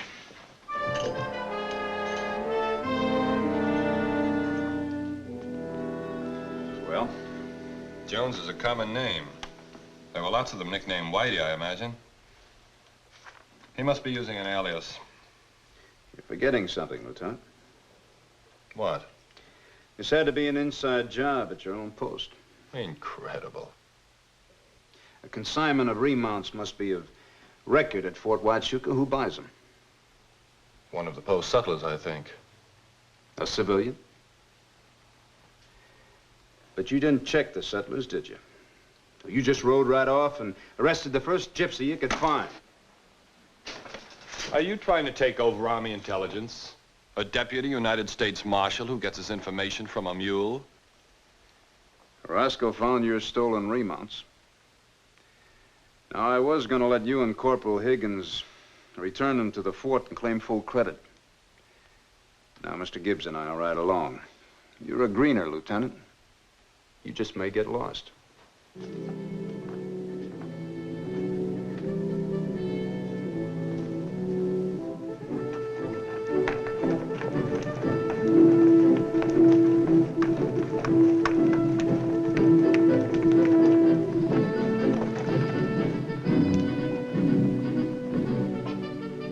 We found the animals at Skinner Malone's. Lieutenant Grange says that a gypsy did it. You found the animals at Skinner Malone's camp. Frankly, I don't think that either one of you has nabbed a guilty man. That's right, sir. We haven't. I've checked carefully. We have no post settler by the name of Whitey Jones. Well, a man don't go around stealing horses or using his own name, Colonel. Do you have a settler nicknamed Whitey? I'm not that familiar with all the nicknames around here. Do you mind if we ask around? Lieutenant Grange has already done that. I might add that I have complete faith in Army intelligence. You're entitled to your opinion, sir. We giving up on this, White? I don't see there's any more to be done, Mr. Gibbs.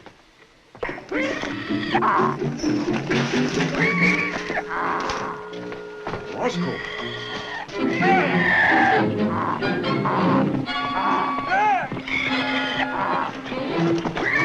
Roscoe! Whoa! Oh! Now listen here. You obey the law just like everybody else. You hear? You hold on to that mule tight. He's a killer. Aren't you Henderson, our remount buyer? Yes, sir. Whitey Henderson, isn't it? None of your business. He's our man, White. Give me those cuffs. Well, now, isn't this a little bit ridiculous? Simply because a mule doesn't like Henderson? Roscoe hasn't been wrong yet. Sir, I must change my report. How's that, Lieutenant? Henderson's nickname is Whitey, and he's used the alias of Whitey Jones. Correspondence with horse traders. He had it hidden in his closet. Lock him up in the guardhouse, Lieutenant. We'll deliver him to federal court for trial. Yes, sir.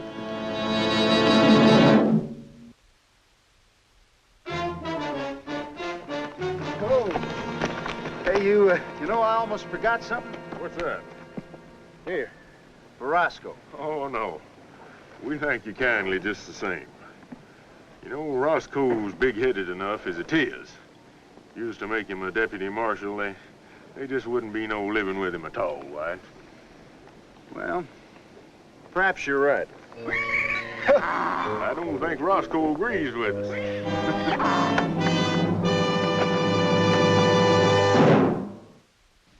Well, he cleaned up the country, the old Wild West country. He made law and order prevail, and none can deny it. The legend of Wyatt forever will live on the trail. Oh, Wyatt Earp, brave, courageous, and bold. Long live his fame, and long live his glory, and long may his story be told. Long may his story be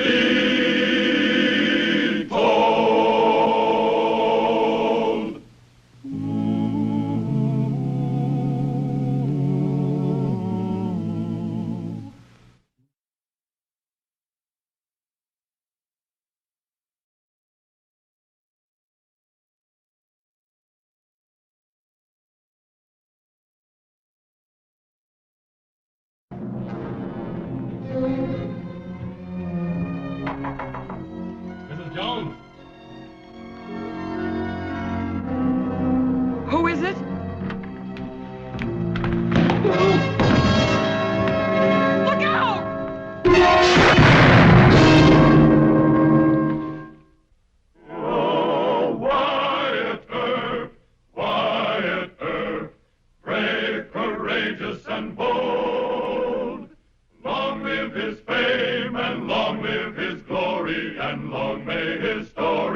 The Life and Legend of Wyatt Earp, starring Hugh O'Brien.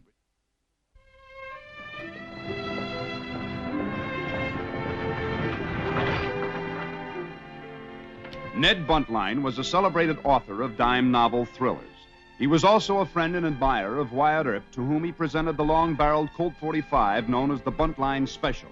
But every time their paths crossed, Mr. Buntline got himself in trouble and dragged Wyatt into it. Say, ain't you Mr. Ned Buntline? Buntline? Never heard of the fellow. Well, what might your name be? Smith. Arnold Smith, sir. My good man, will you see that my luggage gets to the Cosmopolitan Hotel? Thank you. Mr. Buntline.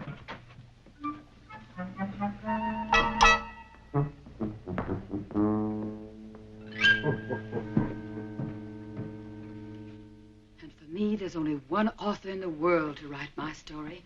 The king of the dime novels, Ned Buntline. I want to avenge my husband's death. I want to set tons of dynamite under Arizona territory and blow up the whole rotten mess. What an idea for a book. The Widow's Revenge. You like that for a title? You think it would sell? Sell. Like a mother-lode gold mine, my dear lady. First a book, and then magazine articles, then newspaper series. That is, providing you can document this expose. Because my readers demand authenticity. I have my husband's records and ledgers. Names, dates, the amount of cash paid for graft, all the facts on the 10% ring. Excellent, excellent. And then for contrast and drama, we'll tell your personal story. Against her wishes, she was the Queen of the Outlaws. Hey, that's not a bad title either. Well... of course, my dear lady, I realize that your personal life was above reproach. I'm merely suggesting that there might have been, temptations?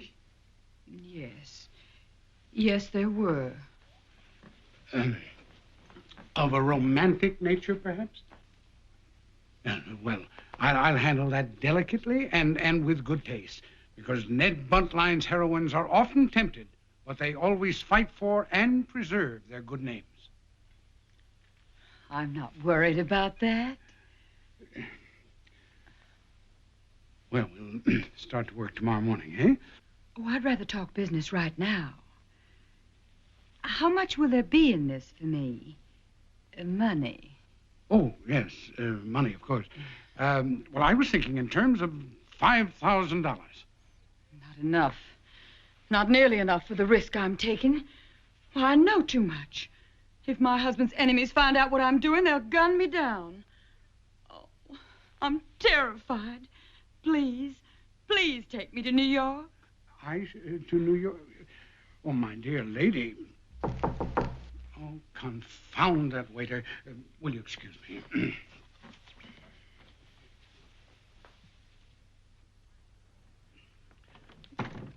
I told you I was not to be disturbed.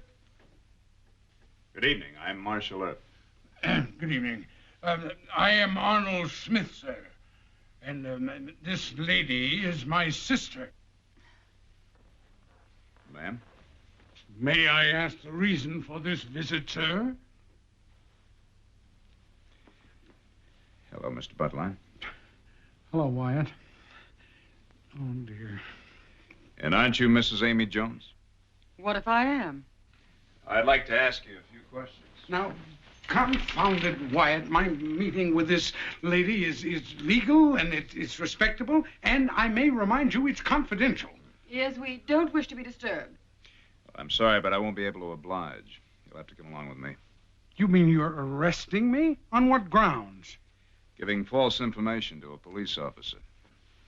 Just a moment. Pay him off and tell him nothing.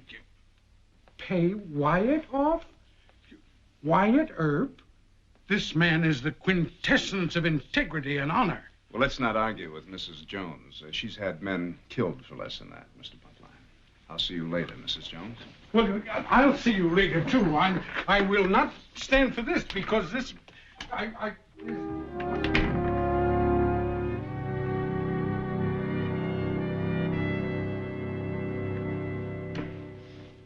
And this novel she wants me to write about her husband will sell over 500,000 copies. I can see it on the stands now. The Queen of the Outlaws. An authentic story of Arizona's vicious 10% ring. How do you know it's authentic? She has proof in writing her husband kept records. There are no records. Thad Jones was too smart for that. And why must you interfere? Here I am doing a public service, but oh no.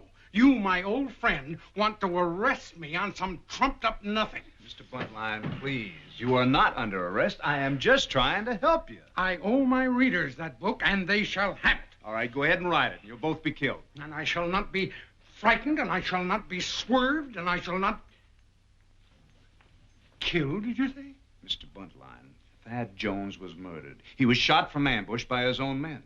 Now, if the 10% ring ever finds out that Mrs. Jones aims to expose him in a book, your book, well, it would happen just like that. Oh, what? I'm trapped. Trapped? My publisher advanced me $10,000 on this book. Well, give it back to him. I've already spent it, and I'm in debt. You haven't changed a bit, have you, Mr. Buntline? Look, you want to take my advice? Forget the whole thing. Leave town tonight and write yourself another novel. Wyatt, you don't seem to understand. There's much more at stake than just a book. Why, from the first moment I saw Amy. Oh, no. Oh, yes. Wyatt, she's so alive. She's so exciting. She's the woman I've been waiting for all my life. And what's more important, she needs me. She's scared to death, Wyatt, and she wants me to take her to New York. But the 10% gunman will follow her wherever she goes. Nonsense. Once we're out of Arizona territory, we'll be safe. Mr. Buntline, you keep on with this, you'll be safe, all right. 6 feet underground.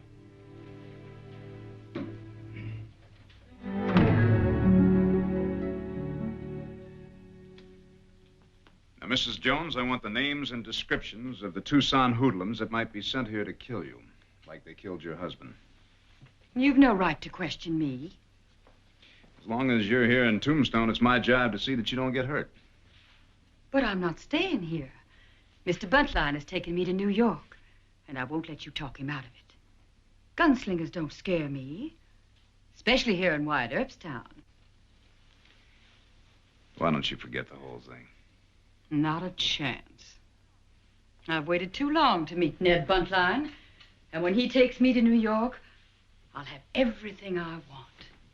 I'll be rich. Mrs. Jones, Mr. Buntline hasn't got a quarter to his name, not 1 quarter. After we get to New York, I'll change all that. If you get to New York.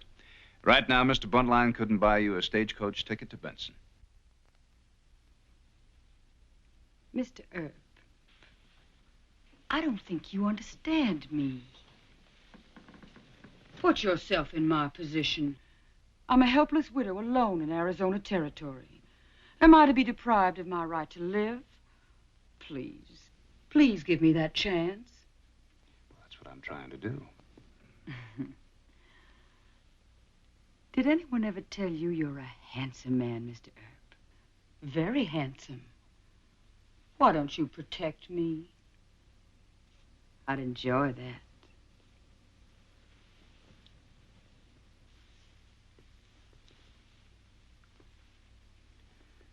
All I want are the names of those gunslingers. Is that all you ever think about? Well, you're wasting your time. And mine. Good night, Mr. Earp. Good night, Mrs. Jones.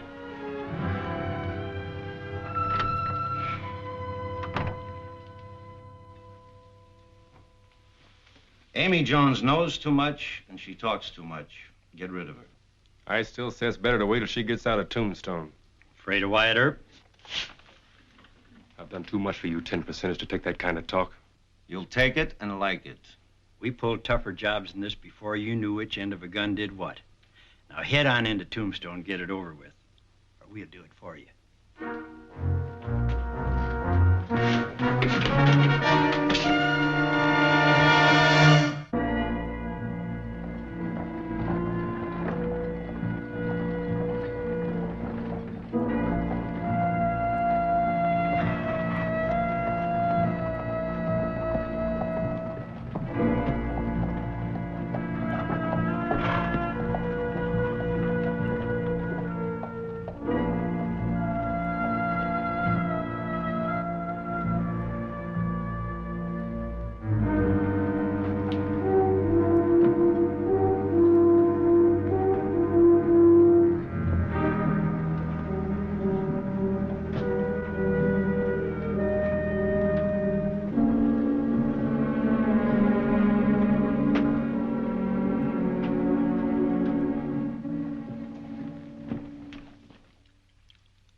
As a rule, I eat very lightly.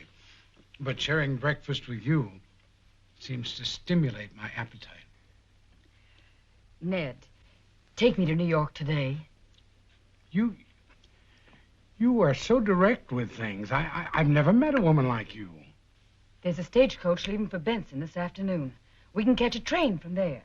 Well, I must say the prospect is intriguing, but I don't think a gentleman should suggest... Are you a gentleman? Well, Well, I'm no lady. I'm a woman. Marshal, come on over. What's the matter? There are 3 gunslingers from Tucson on the way up here. You get in the bedroom. No, give me a gun. You'd be more dangerous than the gunslingers. Now get inside there.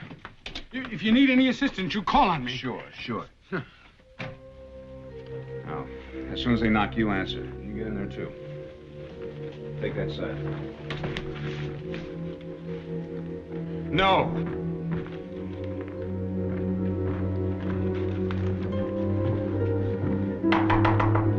Mrs. Jones. Who is it?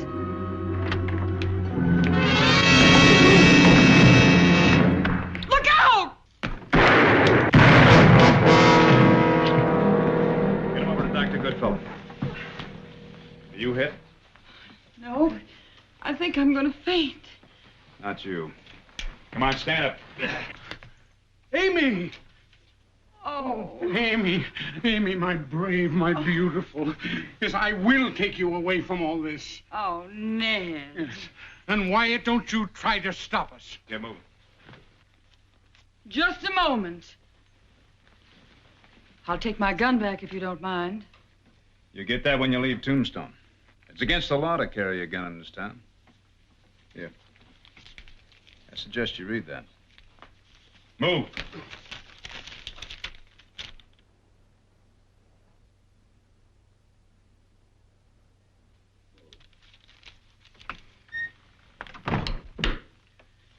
Ned, I can't stand it here another minute. Can't we leave now? Well, the truth is I'm a little short of cash. I'll have to telegraph to my publishers for some more money. By then it may be too late for both of us. There'll be more gunslingers. Amy, what else can we do? Oh, what a time to be financially embarrassed.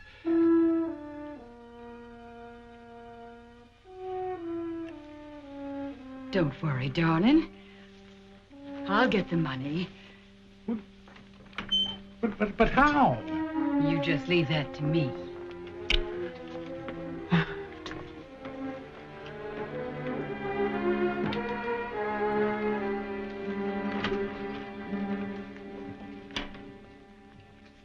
Well, Doc Goodfeller says he's gonna live. Yeah. In Yuma prison for the next 20 years, along with all his friends. 20 years. Unless, of course, you're willing to cooperate with the law. Now, who sent you here? It was our own idea. Nobody in Tucson had anything to do with it, huh? How much does Amy Jones really know about the 10% ring? Who else came with you? Why don't you just lock me up and leave me alone? I never seen a man so anxious to get locked up before. You what? No, I never have. We'll lock him up, all right. We have a nice, clean cell for you.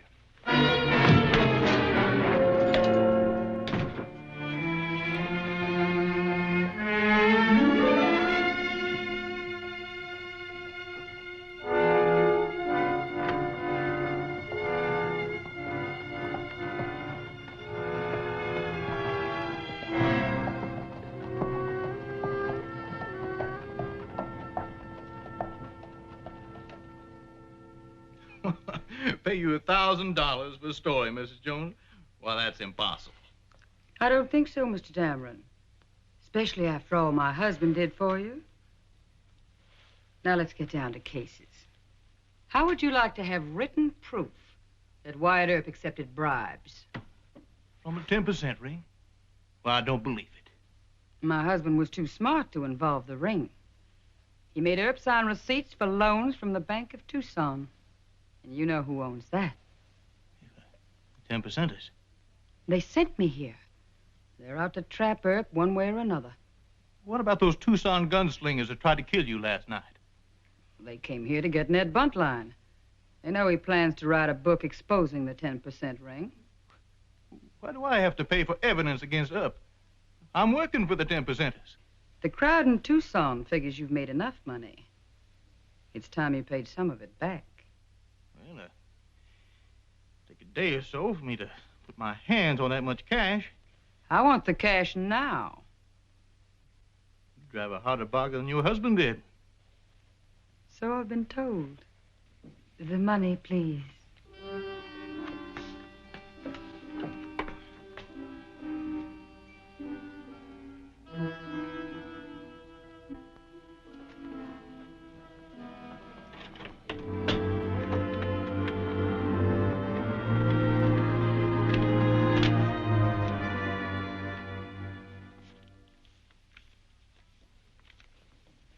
We are on our way. But that's $1,000. It's only the beginning. I don't understand. A few hours ago, you were desperate. You didn't know which way to turn. Until I remembered how much my story was worth. Oh, you didn't sell that to somebody else. Only a little piece of it. To Dameron, the publisher of the Nugget. But the Dameron paper is backed by the 10% ring. Wyatt told me all about it. That's the same crowd that murdered your husband and tried to kill you. I took care of all of that. When Mr. Earp reads tonight's newspaper, he's going to wish he never heard of Amy Jones. What are you talking about? What's Wyatt got to do with it? Just what did you sell to Dameron? Just a few receipts signed by Marshal Earp, proving that he accepted bribes. What? You know, he's a very crooked man. I don't believe you.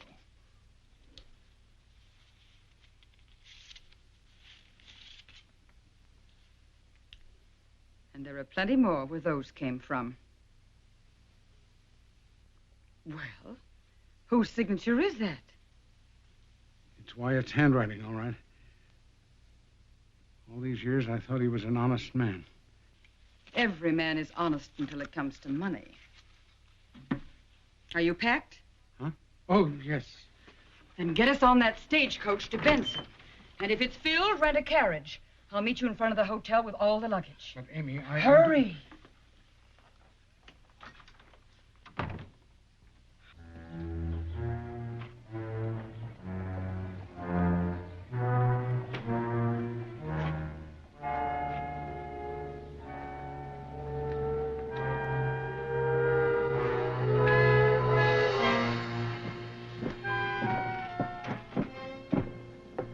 Wyatt!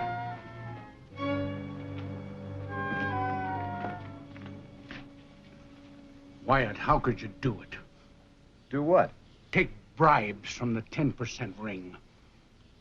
What bribes? Now, don't make it worse by trying to deny it. Let's go inside.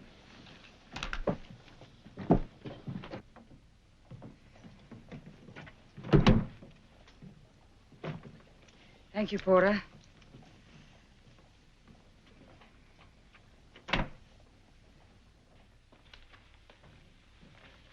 Now, what is this? Wyatt, you took money from the 10%ers. And Dameron's going to publish the story. Now, I saw the receipts that you signed with my own eyes, and it was your handwriting. And you believed it? Somebody forged my signature, and I have a pretty good idea who that someone is. Well, who would... Oh, no.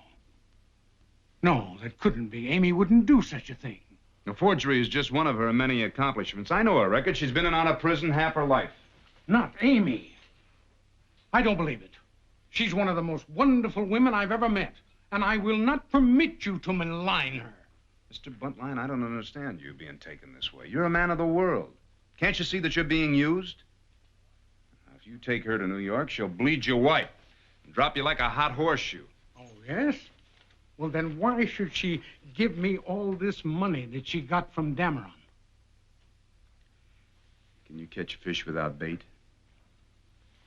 This would make a good piece of evidence. Evidence? Against Mrs. Jones. And as far as Dameron is concerned, he can print that story, and I'll sue him for libel and slander.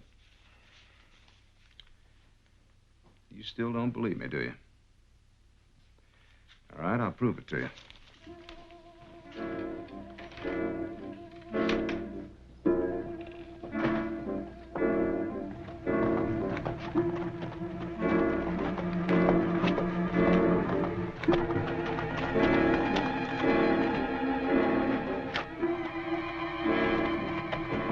Wait here, Mr. Buntline. Well, what's happening? What?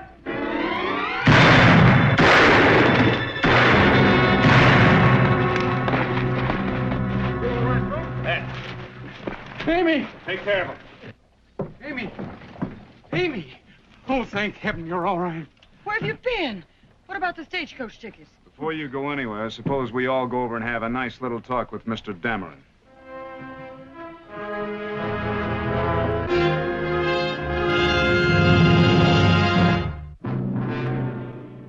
Marshal Wyatt Earp accused of taking bribes from the 10% ring. Well, now, Mr. Dameron, I'm mighty happy you printed that story. It ought to be worth at least $100,000 in any court. Not to mention 5 or 10 years in jail for libel, slander, and collusion. I've got the receipts right here, and you signed them. I've seen your signature 1,000 times. And so has Mrs. Jones. It's really a very easy handwriting to copy. Amy. Well, that's the way it goes sometimes. Well, what about my $1,000? Well, now, the only way you're going to get that back is in court. Of course, I might be willing to drop charges, providing you made a donation to some worthy charity, like the Ladies' Aid Society in Tombstone, for instance. Well, whatever you say, Marshal. Mr. Dameron, you burn all those papers. Come on, Mrs. Jones.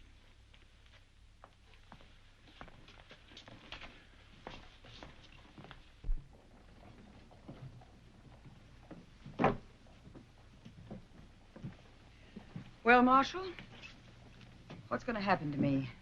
I've got to get out of town. Compliments to the Ladies' Aid Society. This ought to be enough to get you far away from Tombstone. $100?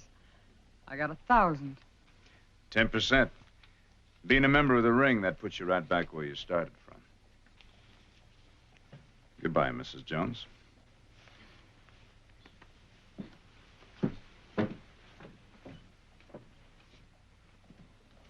Gad, Wyatt, it could have been so wonderful. Why don't you use your imagination and write a book about her instead? Be a lot safer. Say, that's a great idea. You know what I'll call it? What? The Wicked Widow.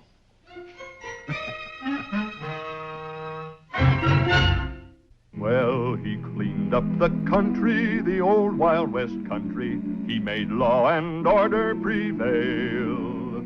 And none can deny it, the legend of Wyatt forever will live on the trail. Oh, Wyatt Earp, brave, courageous, and bold. Long live his fame, and long live his glory, and long may his story be told.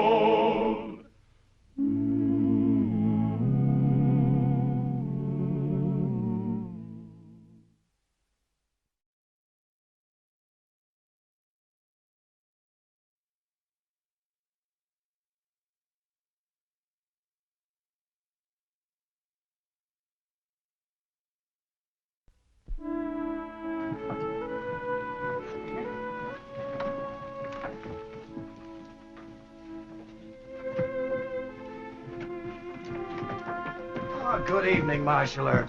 Hello, Johnny. Where you heading? Oh, I have an engagement with Miss Marlin this evening. Isn't it a little early?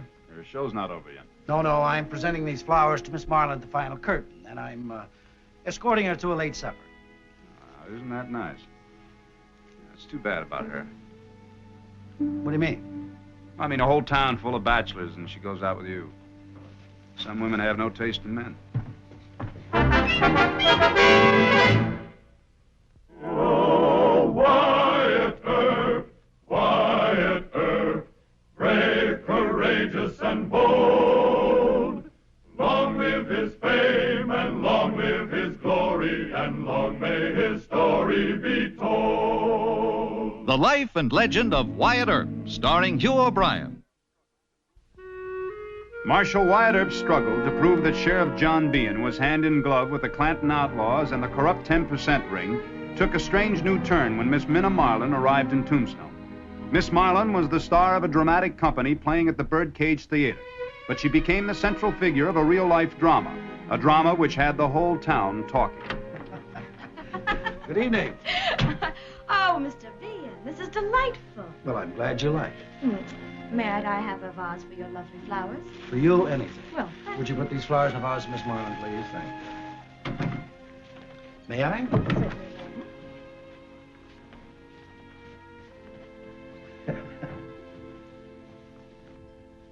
oh, it's a lovely dinner, Mr. Behan. Thank you. No more champagne, thank you. I must go and study my lines for the play tomorrow night. You know, you work much too hard. Taking a stock company on tour is certainly no job for a lovely woman. On the contrary, I find it very exciting. Oh, you really can't enjoy these Yahoo audiences. I certainly do. They respond with honest emotion. Oh, it's better than those cities like San Francisco. The people are terribly sophisticated. Finish your champagne. I'm afraid we must be going. Well, I don't mind being hurried. You see, I've already fallen in love. Oh, really? That was quick? Oh, it must have happened before. I mean, other men must have fallen in love with you. Not seriously, though. We mustn't forget my flowers. Oh, yes.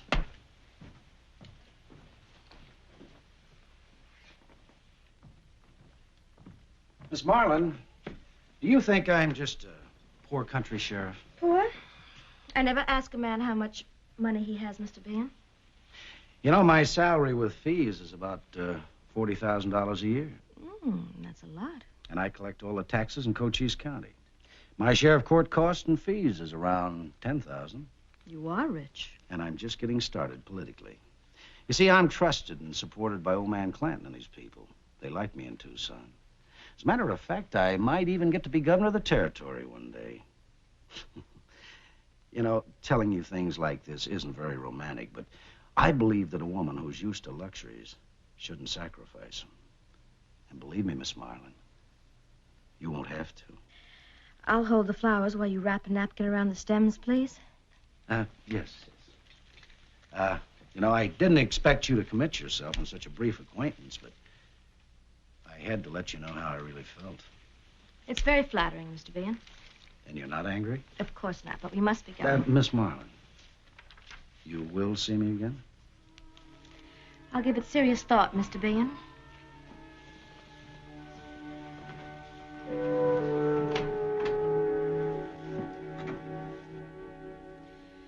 I should hate myself and you for a loveless marriage.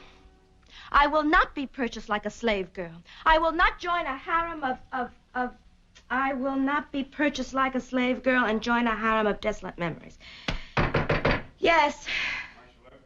Oh, one moment. Come in. Thank you. You're very prompt, Marshal. Well, it isn't often that I get such a pleasant summons, Miss Marlin.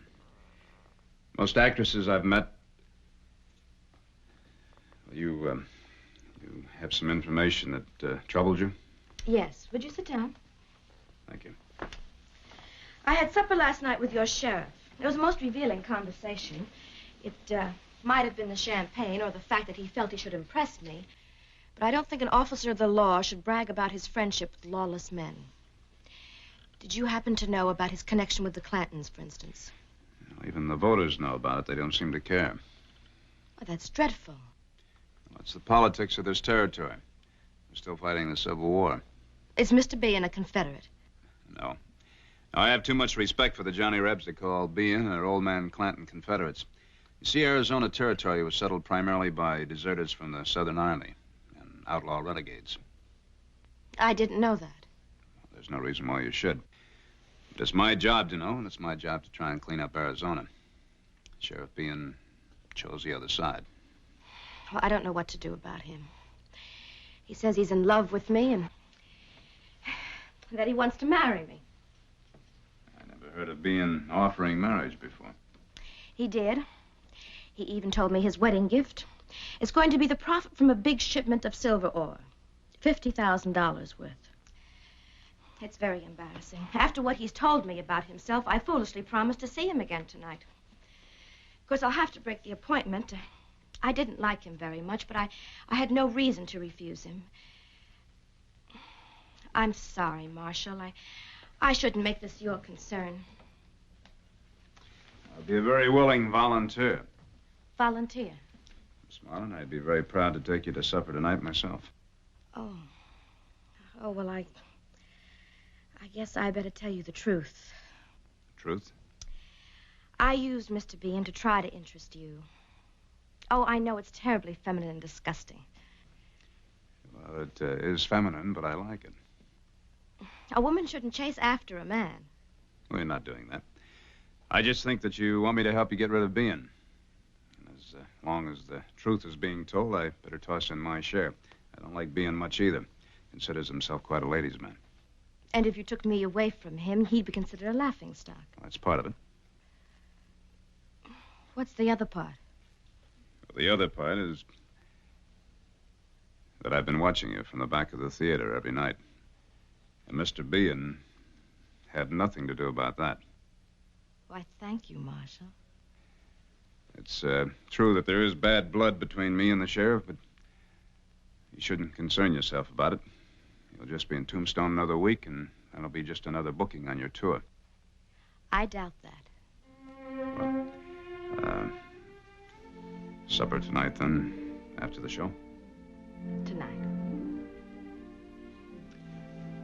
Tonight.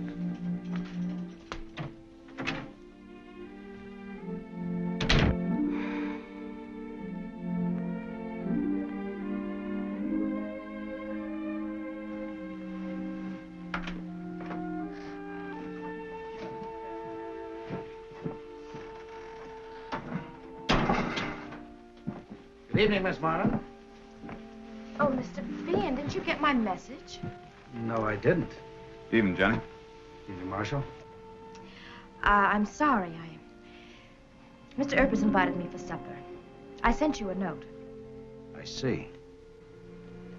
I am sorry, Mr. Bean. Good night. Good night.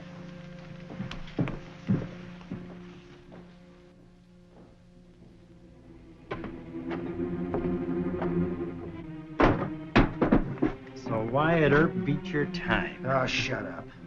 Old man Clanton wants to see you, Sheriff, right away. Later. He said right now. 2 for you, 2 for me. What's the idea, Mr. Clanton? Sit on the sofa. We're busy. I'm not one of your hired hands, Mr. Clanton. I happen to be the sheriff of Cochise County. If you think you're going to push me around, you're mistaken. Shut up. I'll bet 50. Well, I got a full house king high. Any of you boys do any better? Well, my pot. It's a good one, too. Looks like you boys still got a little bit to learn about poker. Now, we'll take care of Mr. Bean. Bring him over here. What'd you tell that actress gal about what we got planned? Nothing. Why would I do a thing like that? Last night, the waiter at the American Hotel heard you bragging to her about how much money you made. Then in the lobby, it was heard to say you collected taxes and some ranchers let others off without paying. You denying you said that? I guess I had too much champagne. Champagne. What you need's a good pistol whipping. Shall we take him outside, boss? Not this time. Bean, I don't care about you strutting and bragging on what a big man you are, long as it's about things that everybody already knows. But you keep away from that Minna Marlin. There's some plans I ain't anxious for nobody to hear about. You hear me? Yes, sir, but I didn't say... I know about actresses. They ain't reliable. Now, there's plenty of women for you around here got sense enough to keep their mouths shut when you don't. All right. Go on back Tombstone now. Never did see a whole man you could buy. Always turns out to be not more than half a man. Your deal.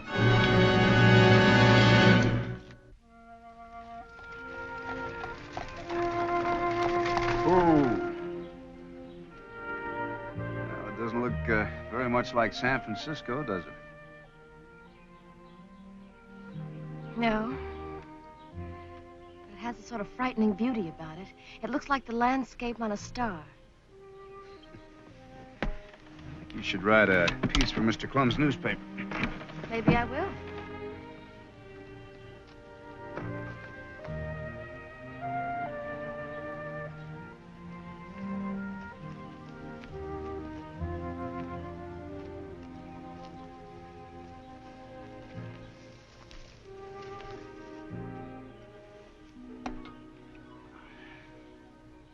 In love with Arizona? No, not exactly. Why do you stay here? Because I have a job to do. Aren't there other men who could do it? Oh, sure. There are lots of them, but I started it, and I can't quit now.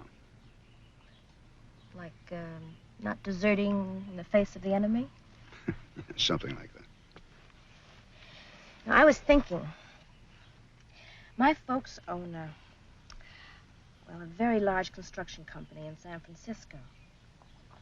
They could give you a much better position there than you have here. Why would they do that? They want me to quit the stage. I couldn't make a deal. Well, you wouldn't have to fall in love with me.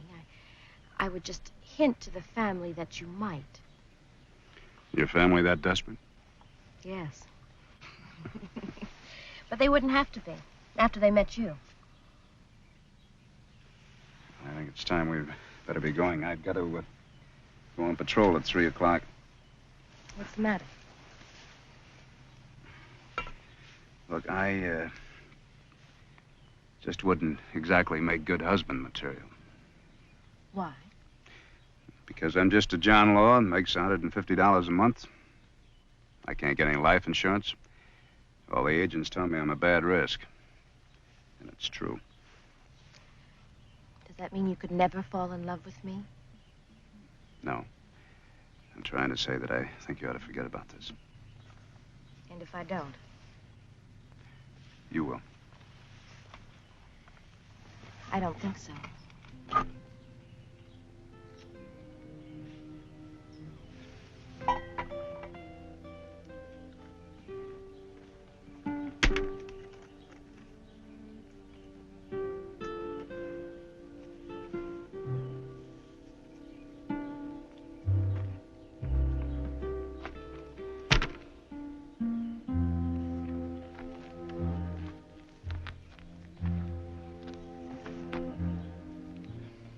Look, this is all my fault, and I'm sorry.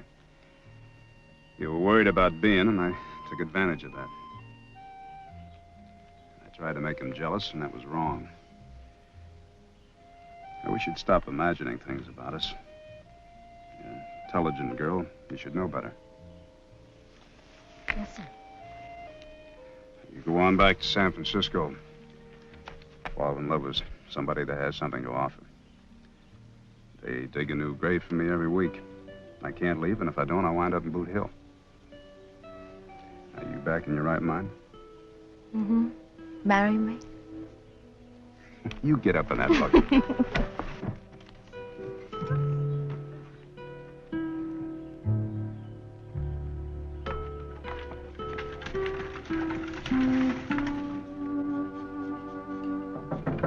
Who is it?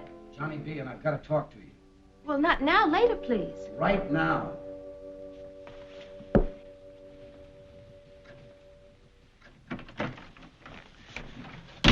You and Earp had me in serious trouble. We have? Yes. I talked too much, and I was overheard. Old man Clanton threatened me. But I'm all right with Clanton now, as long as you don't talk to Earp. Clanton thinks Earp's pumping you for information. Wyatt knew all about you already. You told him what I said? Miss Marlin on stage. I've got to go. I suggest you talk to Wyatt. He doesn't seem to be afraid of Mr. Clanton. But, Miss Marlin, will you listen to I'm me? sorry.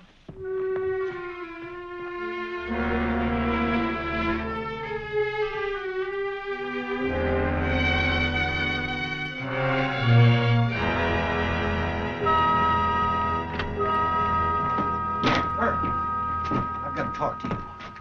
Well, talk. I'm in bad with old man Clanton. Good. Wait a minute. You want to see Miss Marlin get hurt? How could she get hurt? Because I talk too much.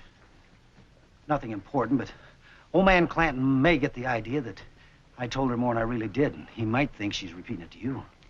He doesn't make war on women, Johnny. He could this time. Earp, I'm asking you to stay away from her. You couldn't be jealous now, could you? I knew you were going to say that. But I'm only thinking about Miss Marlin. And if you had any real feelings, you'd persuade her to leave town. Look, Earp, I'm asking you this one time. You got to believe me. I'll have a talk with her. Thanks.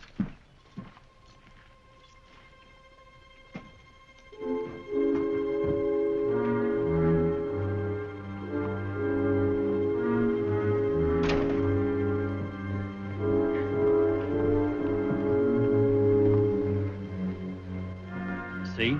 I was right, boss. Earp's taking her away from Johnny. Well, I made up my mind that gal's real dangerous. She'll tell Earp everything she knows. What are you gonna do? Are we gonna kill her? Hush up.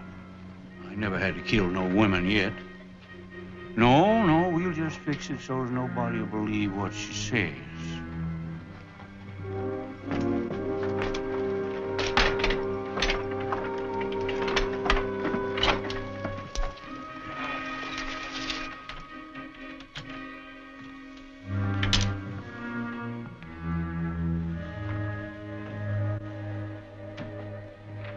I should have a look at that other room, may I? Go ahead. I have a weakness for melodrama.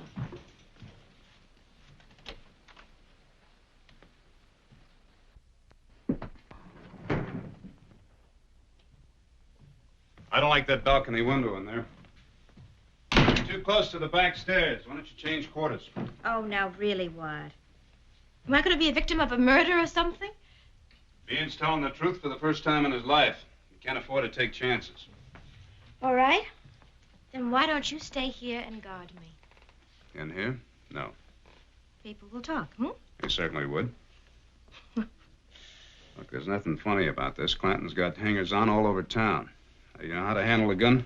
Oh, I've shot many villains with blank cartridges. You take this. Keep your doors and windows locked. I'll be back in about an hour. One of your very own 45s. I'll sleep with it under my pillow. Look, we can't afford to take chances. Now, I'll be back by 1 a.m. You stay in that bedroom. When you come back here, will you stay? Yes. Outside. You lock the door behind me.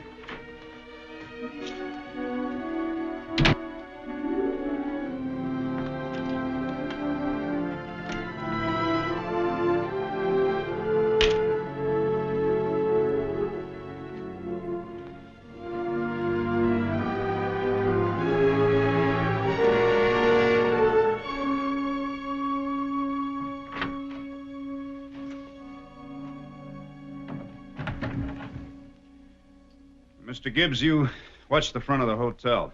When we leave and head for the theater, you follow and post yourself there. I don't know when or where Mr. Clanton will try to get at her, but we'll put McMaster's on the north patrol, put Daggett on the south side. Wyatt, where's your other gun? I'll tell you about that later. Come on.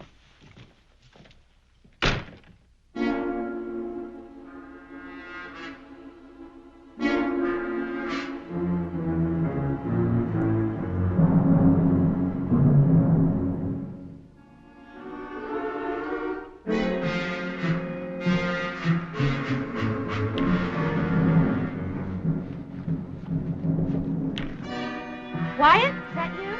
Who's there?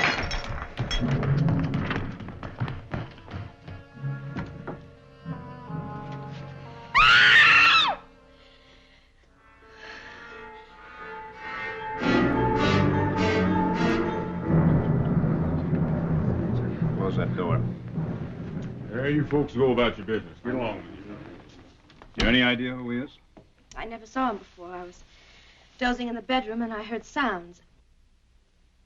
Well, it sure looks mighty peculiar to me, Wyatt. That there little old play-acting dagger ain't hardly strong enough.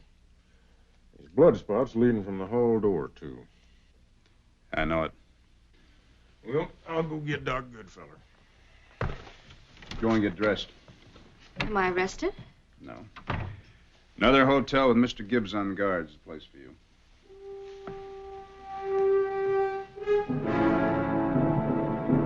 Now, you know the dead man. You know who murdered him. Let's have some honest talking, Johnny. All right, will you make the arrest? Well, old man Clanton will kill me. No, he won't. He needs you too much.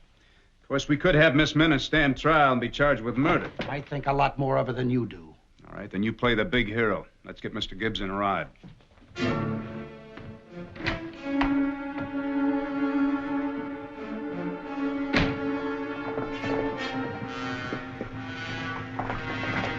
Hold it. Limpy Davis and his boys are right around that rock in a draw. They're waiting for Clanton to pay him off. Let's go on in. No, wait a minute. Now, I better go in first. They know me, and they won't be expecting trouble. Johnny could double-cross us, Wyatt. We'll have our guns on him.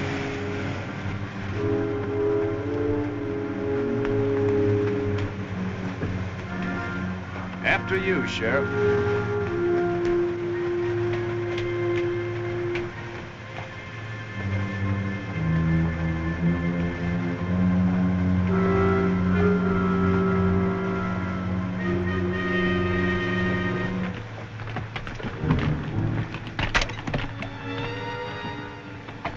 It's all right, boys. It's only Ben.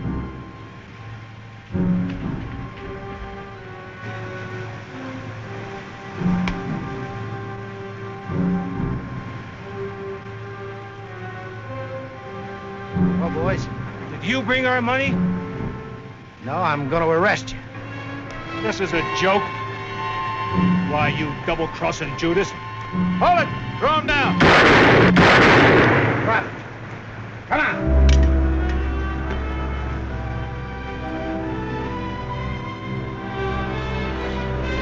Mr. Gibbs.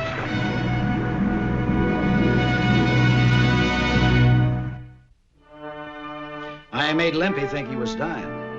Oh, I got a confession. Limpy stabbed that saddle tramp with this knife. Then they hired Limpy's boys to put the body in your hotel suite. Then the prop dagger didn't kill him. No. But who stole it from our trunks in the birdcage? Simple, your doorman. They bribed him to do it. Then they switched knives and used the prop dagger to incriminate you. It's amazing, Mr. Bean. Without you, I would have been tried for this frame-up. I'm ever so grateful. Not at all. The next time I'm in San Francisco, I hope to call on you.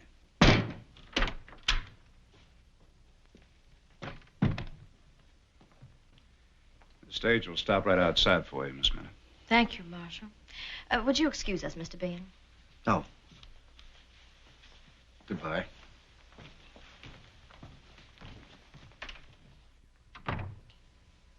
You know, Bean really did solve the murder. You ought to go back to San Francisco and forget that all of this ever happened. I won't forget, Marshal.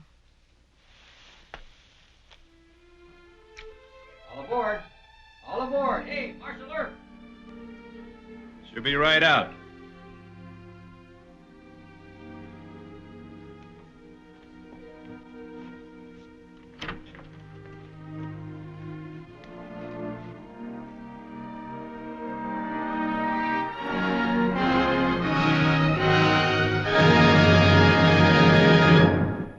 Well, he cleaned up the country, the old Wild West country. He made law and order prevail.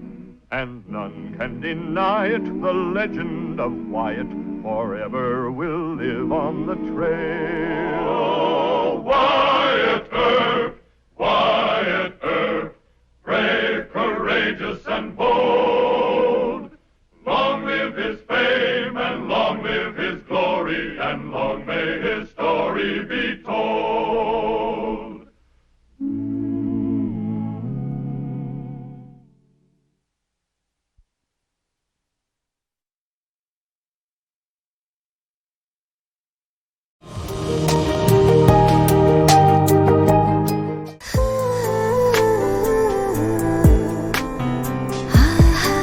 আপনি কিন্তু দেখতে যথেষ্ট সুন্দরী একজন মানুষ,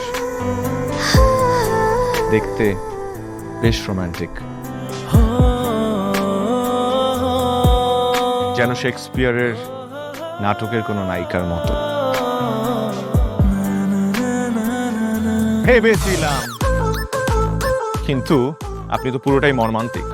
যে কোনো মানুষ আপনাকে দেখে মর্মাহত হতে পারে।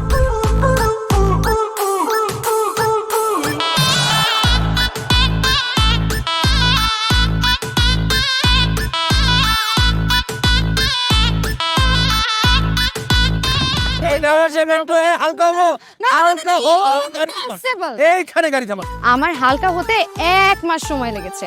আপনার 1 মাস সময় লাগে? আমার হালকা হতে তো 1 মিনিট লাগে।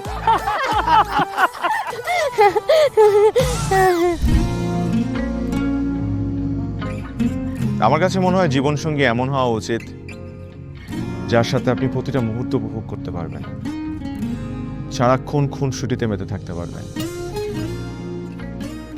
এবং তার মনে এমনভাবে বসবাস করবেন যে আপনার দিকে সে একটাবার তাকালেই বলে দিতে পারবে যে তার বেঁচে থাকার কারণই আপনি।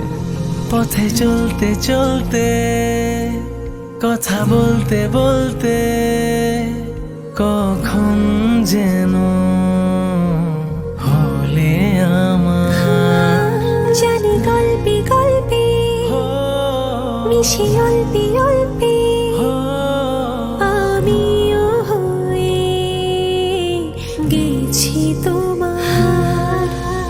ছোট ছোট ভুল ফুটে হলো ফুল, যে তোমাকে পেলাম।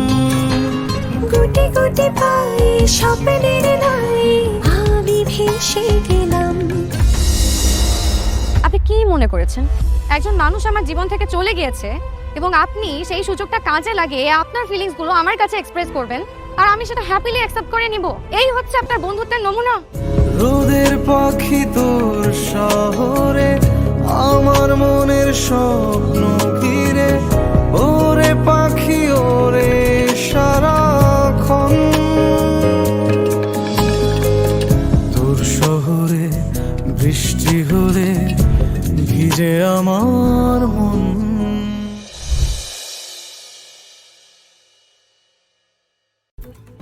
Mày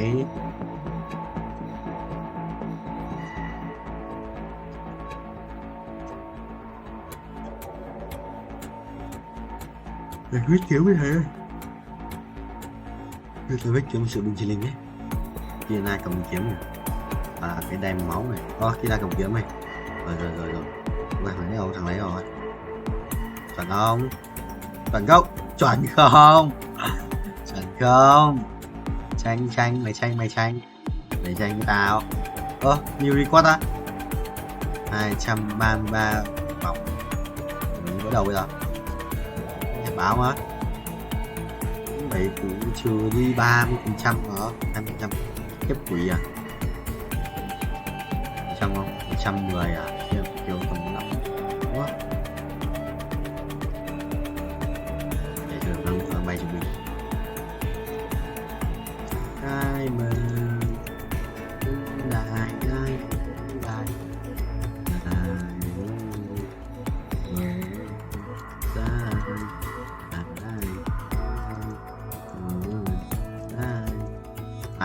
mày vậy vào nè rồi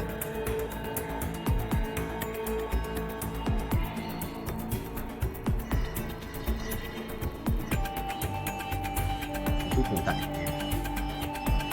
wow một tỷ lắm. 50 rồi khoảng là bao nhiêu nhỉ? 2 thì tính rưỡi à? 5 thì bỏ 250.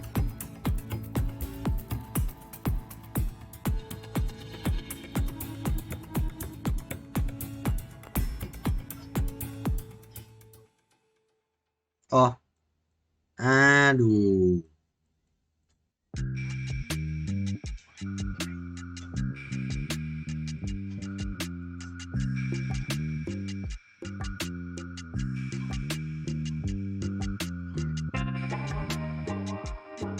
mày được không? Mày ghê 250 muốn mày. Năm nay của ông thầy 29 này, 22, 23, 24, 26, 27, 28, 29, 25, 26, 27,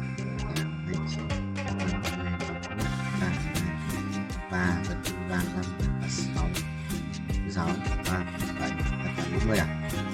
35, 39, 40, 40 à? 98 à? Ai, 98 ai? Phải bay một thân rồi.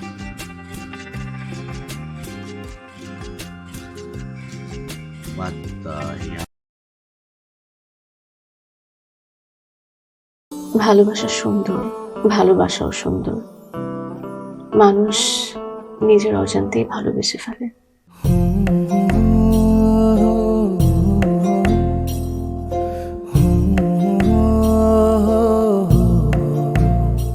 আমারও মনে হয় কি জানেন, আপনার মতো জানাশোনা কাউকে না আমার বিয়ে করা উচিত। এটা কি উপলক্ষে? ম্যাডাম ফুলটা গ্রহণ করুন, তারপরে বলতেছি। ভোটার আইডি কার্ডে যার স্বাক্ষরের জায়গায় টিপসই দেয়, এখানে কেউ ডাক্তার। এই দুইজনের মধ্যে যে আগে ম্যাডামের মন জয় করতে পারবে, ম্যাডাম তার। একদিন না দেখলে তোমায় বন্ধু আন্ধার লাগে সব, তোমার এই প্রেমে এমনই টান। রোগীদের তো ডক্টরের কাছে আসলে ব্যথা কমে যায়, আপনি তো উল্টো হলো কেন? আপনি কি উল্টা? তোমায় ছাড়িয়া যাব মরিয়া, তোমায় ছাড়িয়া যাব মরিয়া, যেও না বন্ধু আমার ভুলিয়া। আমার মনে হয় আমার সমস্যা কপালে। ম্যাডাম আমার কপালে নেই, আমার কপালে আছে দাগ।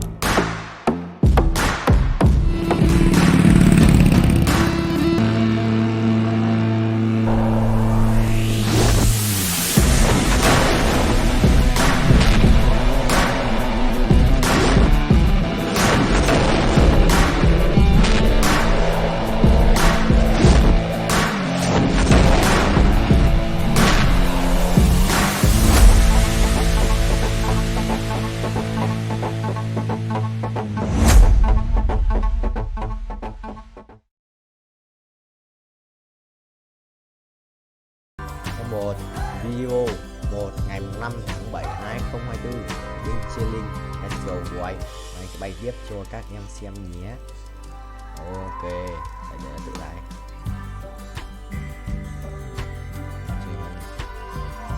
Anh sẽ khiển một chút, mình sẽ kiếm 50 củ để 50 củ để luôn tiếp dân chiến sĩ nhất. Ê, nếu lái được thẳng quá, trốn quá. Lái thẳng rồi. Chi xong rồi phải không? Mày à, hù tỏ. Đùa, mày đùa. Thôi, kệ kệ cho mày tự đi. Truyền thuyết tăng trưởng mày.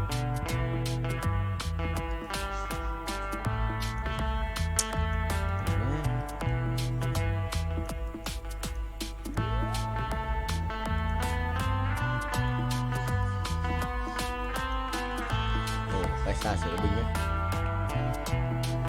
Ok, thật ra được 3 của 47 chưa không? Cộng 3,17 như trừ 20%. Rồi tầm chơi được 20%. Đây là nạp chút năng lượng trôi qua bản thân. Bay sẽ lên 127 triệu của mình. 127 triệu quét á. Đây chơi lên ở đây, gọi 2 cái màu vàng ở sẵn 7. Kéo vậy.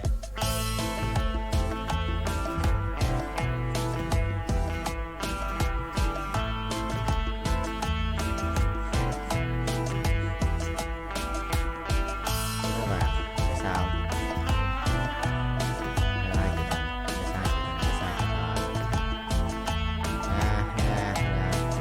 Nốt. Nốt. Nốt. Trời giảm đất.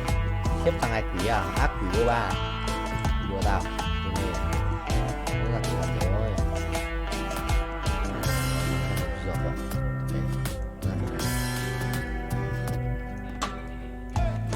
Chết rồi. Cái gì?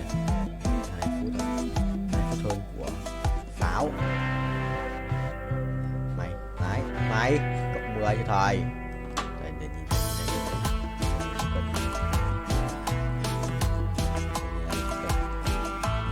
luôn thành nhiều hướng chục cân. Đùa mạnh. Đùa tao.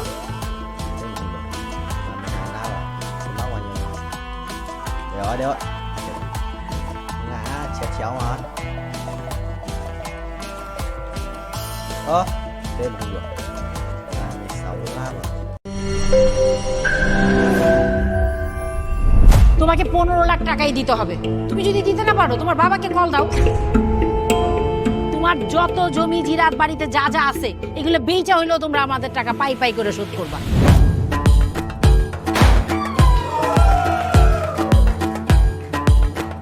একটা ব্যাপার কি খেয়াল করছো? শহরে কিন্তু দুইটা রূপ, রাতের এক রূপ, দিনের আরেক রূপ।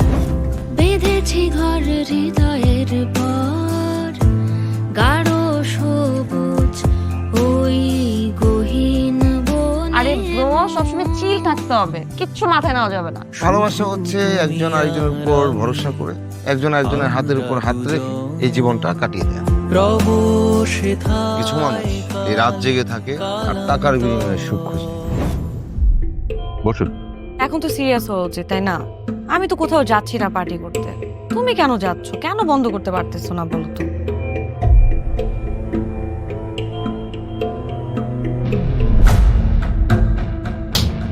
কার যে কোথায় সুখ সেটা তার প্রিয় মানুষটাও কখনো জানতে পারে না। পাশাপাশি তবু যাচ্ছি বিপরীতে, কাছাকাছি তবু যাচ্ছি বহু দূরে। Hi. You look good. Thank you.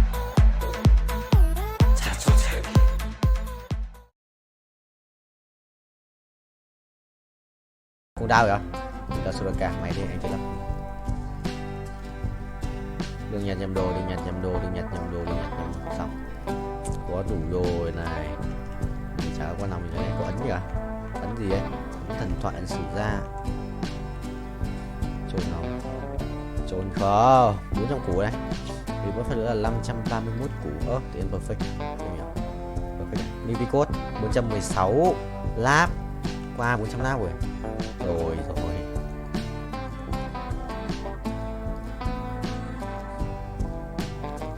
Pháp rồi xong rồi. Đi lao. Và này còn đồ đéo nữa.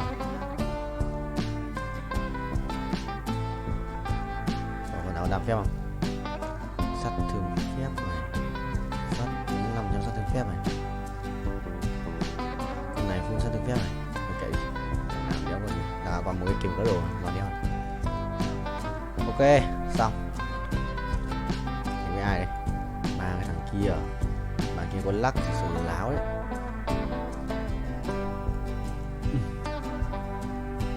Bạn kia có cả lắc thì đéo dấu ấy. 500 củ ở thiếu 30 triệu đó. Thiếu 26 triệu mốt nữa thì sẽ được là đủ tiền để trip bớt hơn nữa. Đây 6.6 rồi. 6.4 nhỉ, quên mất rồi. Nhưng mà là tầm 6 chấm hơn. Yes. Mày A2 nữa là xong. A2 nữa là xong game. Ui rê. Hỏng ấy, hỏng đấy. Ui tí cút đánh bóng ạ. Bóng thằng nào ấy. Hộ cái đi. Thằng bốc lửa. Gì tí thua. Chi mình cầm bóng nó tí cút.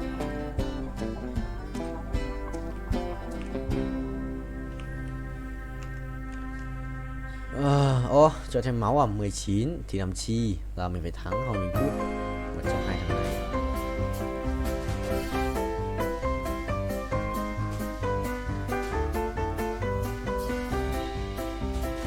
Được.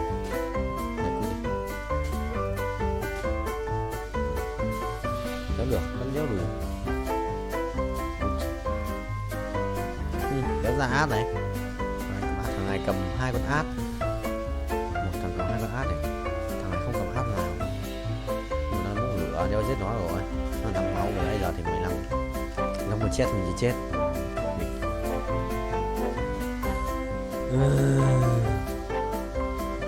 Cái thằng quay con lắc và bắn phát cho con át một chắc cút.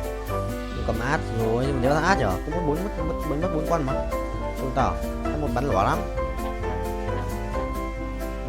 Để bảo mà một bắn lỏ nhất còn bị CC bị hết tung nữa trốn.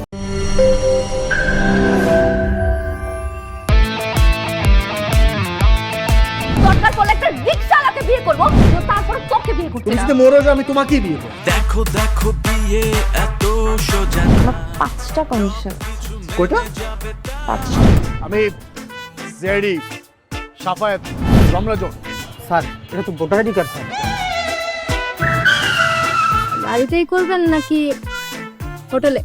না না আপনি যেমনটা ভাবছেন বিষয়টা তা না। ভাই আপনি তো করবেন। তোমাকে দিয়ে হবে না আমি জানতাম, শুধু শুধু সময় নষ্ট করো না। ভাই আপনি তো অনন্ত দলিল না যে অসম্ভবকে সম্ভব করে আপনার কাজ। জিমি কি হচ্ছে? আচ্ছা আঙ্গের একদম বইরা দিমু যাচ্ছে সব বাইক কর। শর্ত দিয়ে বিয়ে শর্ত দিয়ে বিয়ে। ভাই যে বয়সে মানুষ গার্লফ্রেন্ডের কামড় খায় সে বয়সে আপনি কুত্তার কামড় খেয়ে হাসপাতালে ভর্তি হয়েছেন।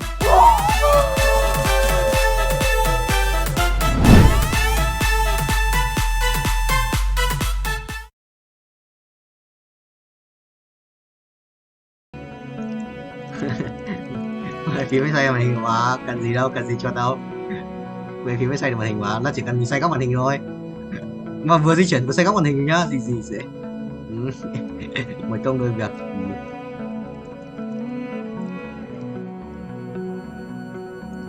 Ba tiếng là 120 của bọn mình.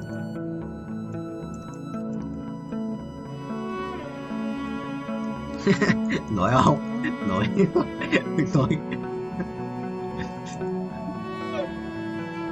Chưa tài đâu. Rồi quay mới đầu là sao anh hồi đầu tiên anh làm có mỗi mình anh làm biết anh bảo là anh quay bao nhiêu tiếng một ngày không? Hồi đấy là anh không đi học mấy, thời tháng 10 anh quay 20 tiếng một ngày gì anh quay được 2 tiếng. Quay được mắc là 5 tiếng rồi, nhiều nhất là đấy quay nhiều nhất là 5 tiếng một ngày có quay được.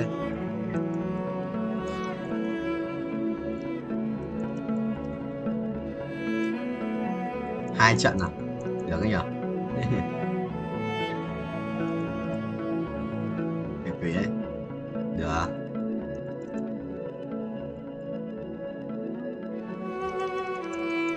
Trước bọn anh treo cái game mà quay hiện chữ auto file to đủ trên màn hình cơ, bọn anh treo cái đấy thì bọn anh bán lót gì cơ. Sao bây giờ nó không bảo gì, sao bây giờ nó bắt đầu giả trứng ấy, tôi hiểu.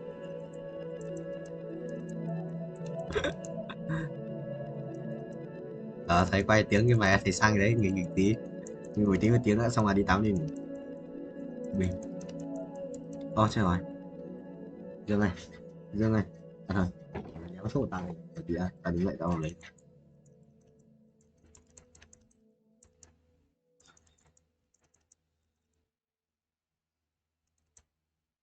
Anh tập anh chưa tập chân tuần đầu anh chưa tập chân giờ ảo ấy. Anh tập lại bài kiểu tập lại cho quen máy của vai tay ấy, lưng ấy.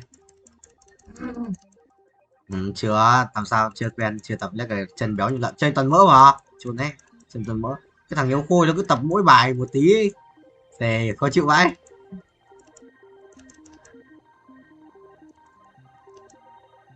Cái gì?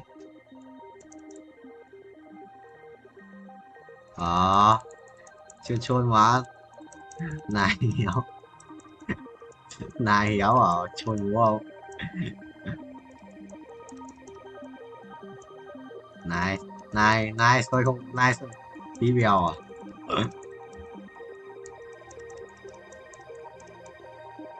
Yes. Cái gì vậy? 650 này. Về em ơi. Anh quay 6 tiếng rồi, giờ quay thêm 7 này, 1 tiếng nữa 8 tiếng đi, 8 tiếng. Nghìn đồng anh dậy từ sáng anh quay anh Vũ quay ra Vũ lúc nào cũng là trưa mới vào mà. Xong rồi Hồng Tuấn biết gì không? Cái anh bảo là thằng Tuấn lúc chiều lúc mà Vũ đi nghỉ rồi ấy, Hồng Tuấn bảo là lúc mà Vũ xem phim, Tuấn bảo là mai các bố có dậy quay từ sáng không, nó vào bảo là tao thì tầm 9 giờ quay rồi, nó bảo 9 giờ, còn là Vũ thì lúc nào cũng tầm trưa nó ăn xong nó mới vào. Thế là Tuấn bảo là không được rồi, tối phải giục tôi, anh bảo phải chứ. Thấy chưa? Định giục Vũ dậy sáng mà. Cho bố.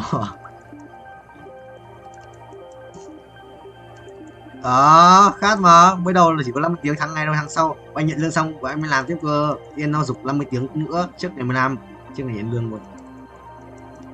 Xong không phải trước ngày 15 luôn Vũ ơi. Nó trước tuần sau là đấy, là tuần đấy, không phải là trước ngày 15 nó vì đấy. Nó nói thêm với mình thôi. Nhưng bảo là tuần sau, đến tuần sau là phải từng đấy, là cần có từng đấy nhỉ? Không phải. Lúc mà thằng Cương còn làm được 10 tiếng 11 tiếng 400.000 kìa.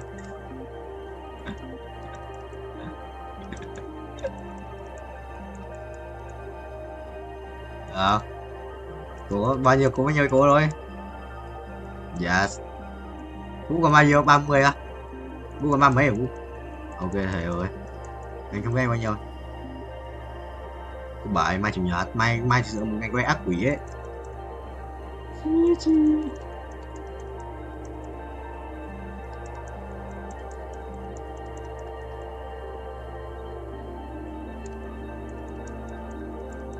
Chuẩn không? Thực sự là vẽ không giống như thật đâu.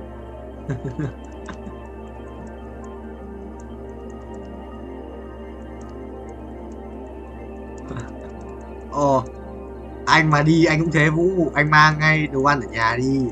Đéo thì đây ăn được đéo.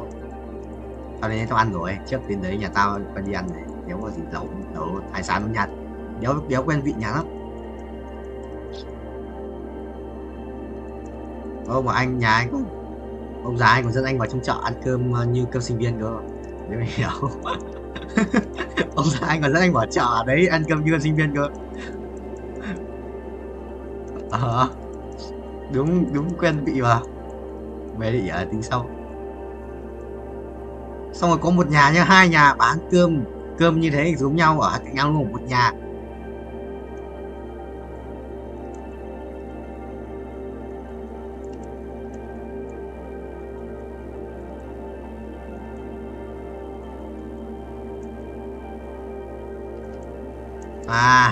Lại giống cái thằng đang bài trường tao à? Giống cái thằng bảo là các bạn chép bài được điểm cao hơn các bạn được học các kiểu à? Lại giống cái thằng đấy à?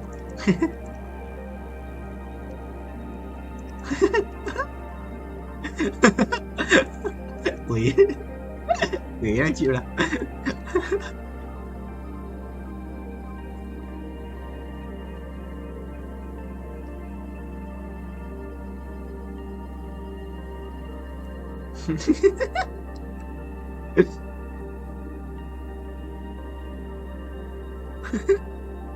Bà ra tút đợi tôi ra trường à? Phải không?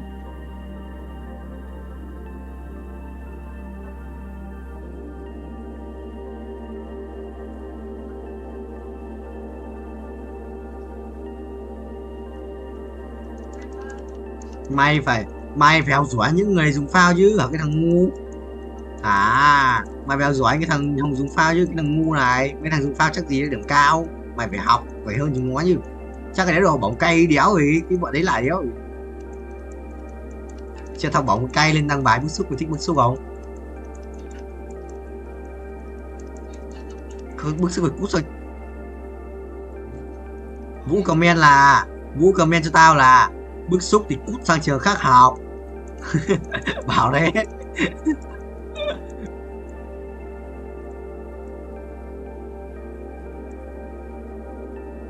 Chỉ gì qua của nó mà quý lợn đi. Nhờ cái môn cuối đã áp điểm lên nào quân Vũ à?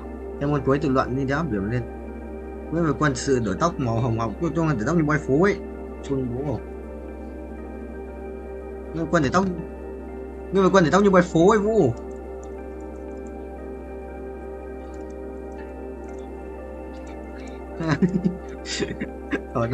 Chuẩn không? Chuẩn không? Xe pháp luật cương nó ghi của tao ép ở đây, trong khi tao thi lại xe rồi. Cái gì ép tao? Hành vi khách hàng đeo áp à? Quản trị marketing B.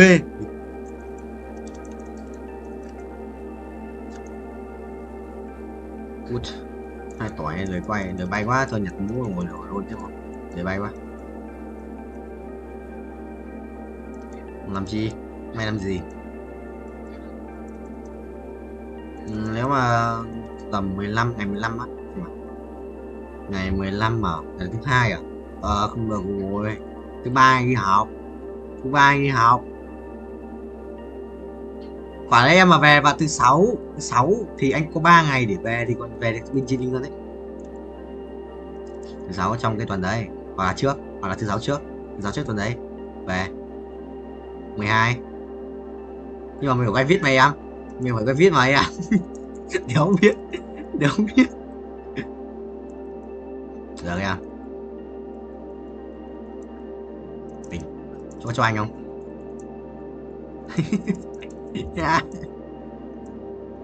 Sang ấy cho cháu xin với.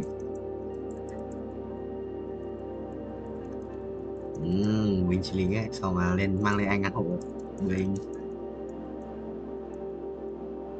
Gọi là chi cho à, có phải lời nhắc nhở không? Biết rồi. Anh trơn thế. Gì anh cũng hay cho anh đồ ăn mà, gì cũng thế. Nhà anh lợn nhà gì anh hai củ 200 à? Nhà anh gì anh 200 mà.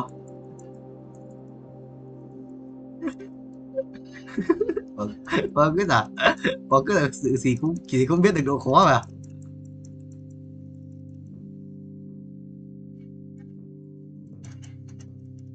Chả thế. Không phải là hên mà là chắc chắn nhưng mà không bao giờ là có thể là chắc chắn.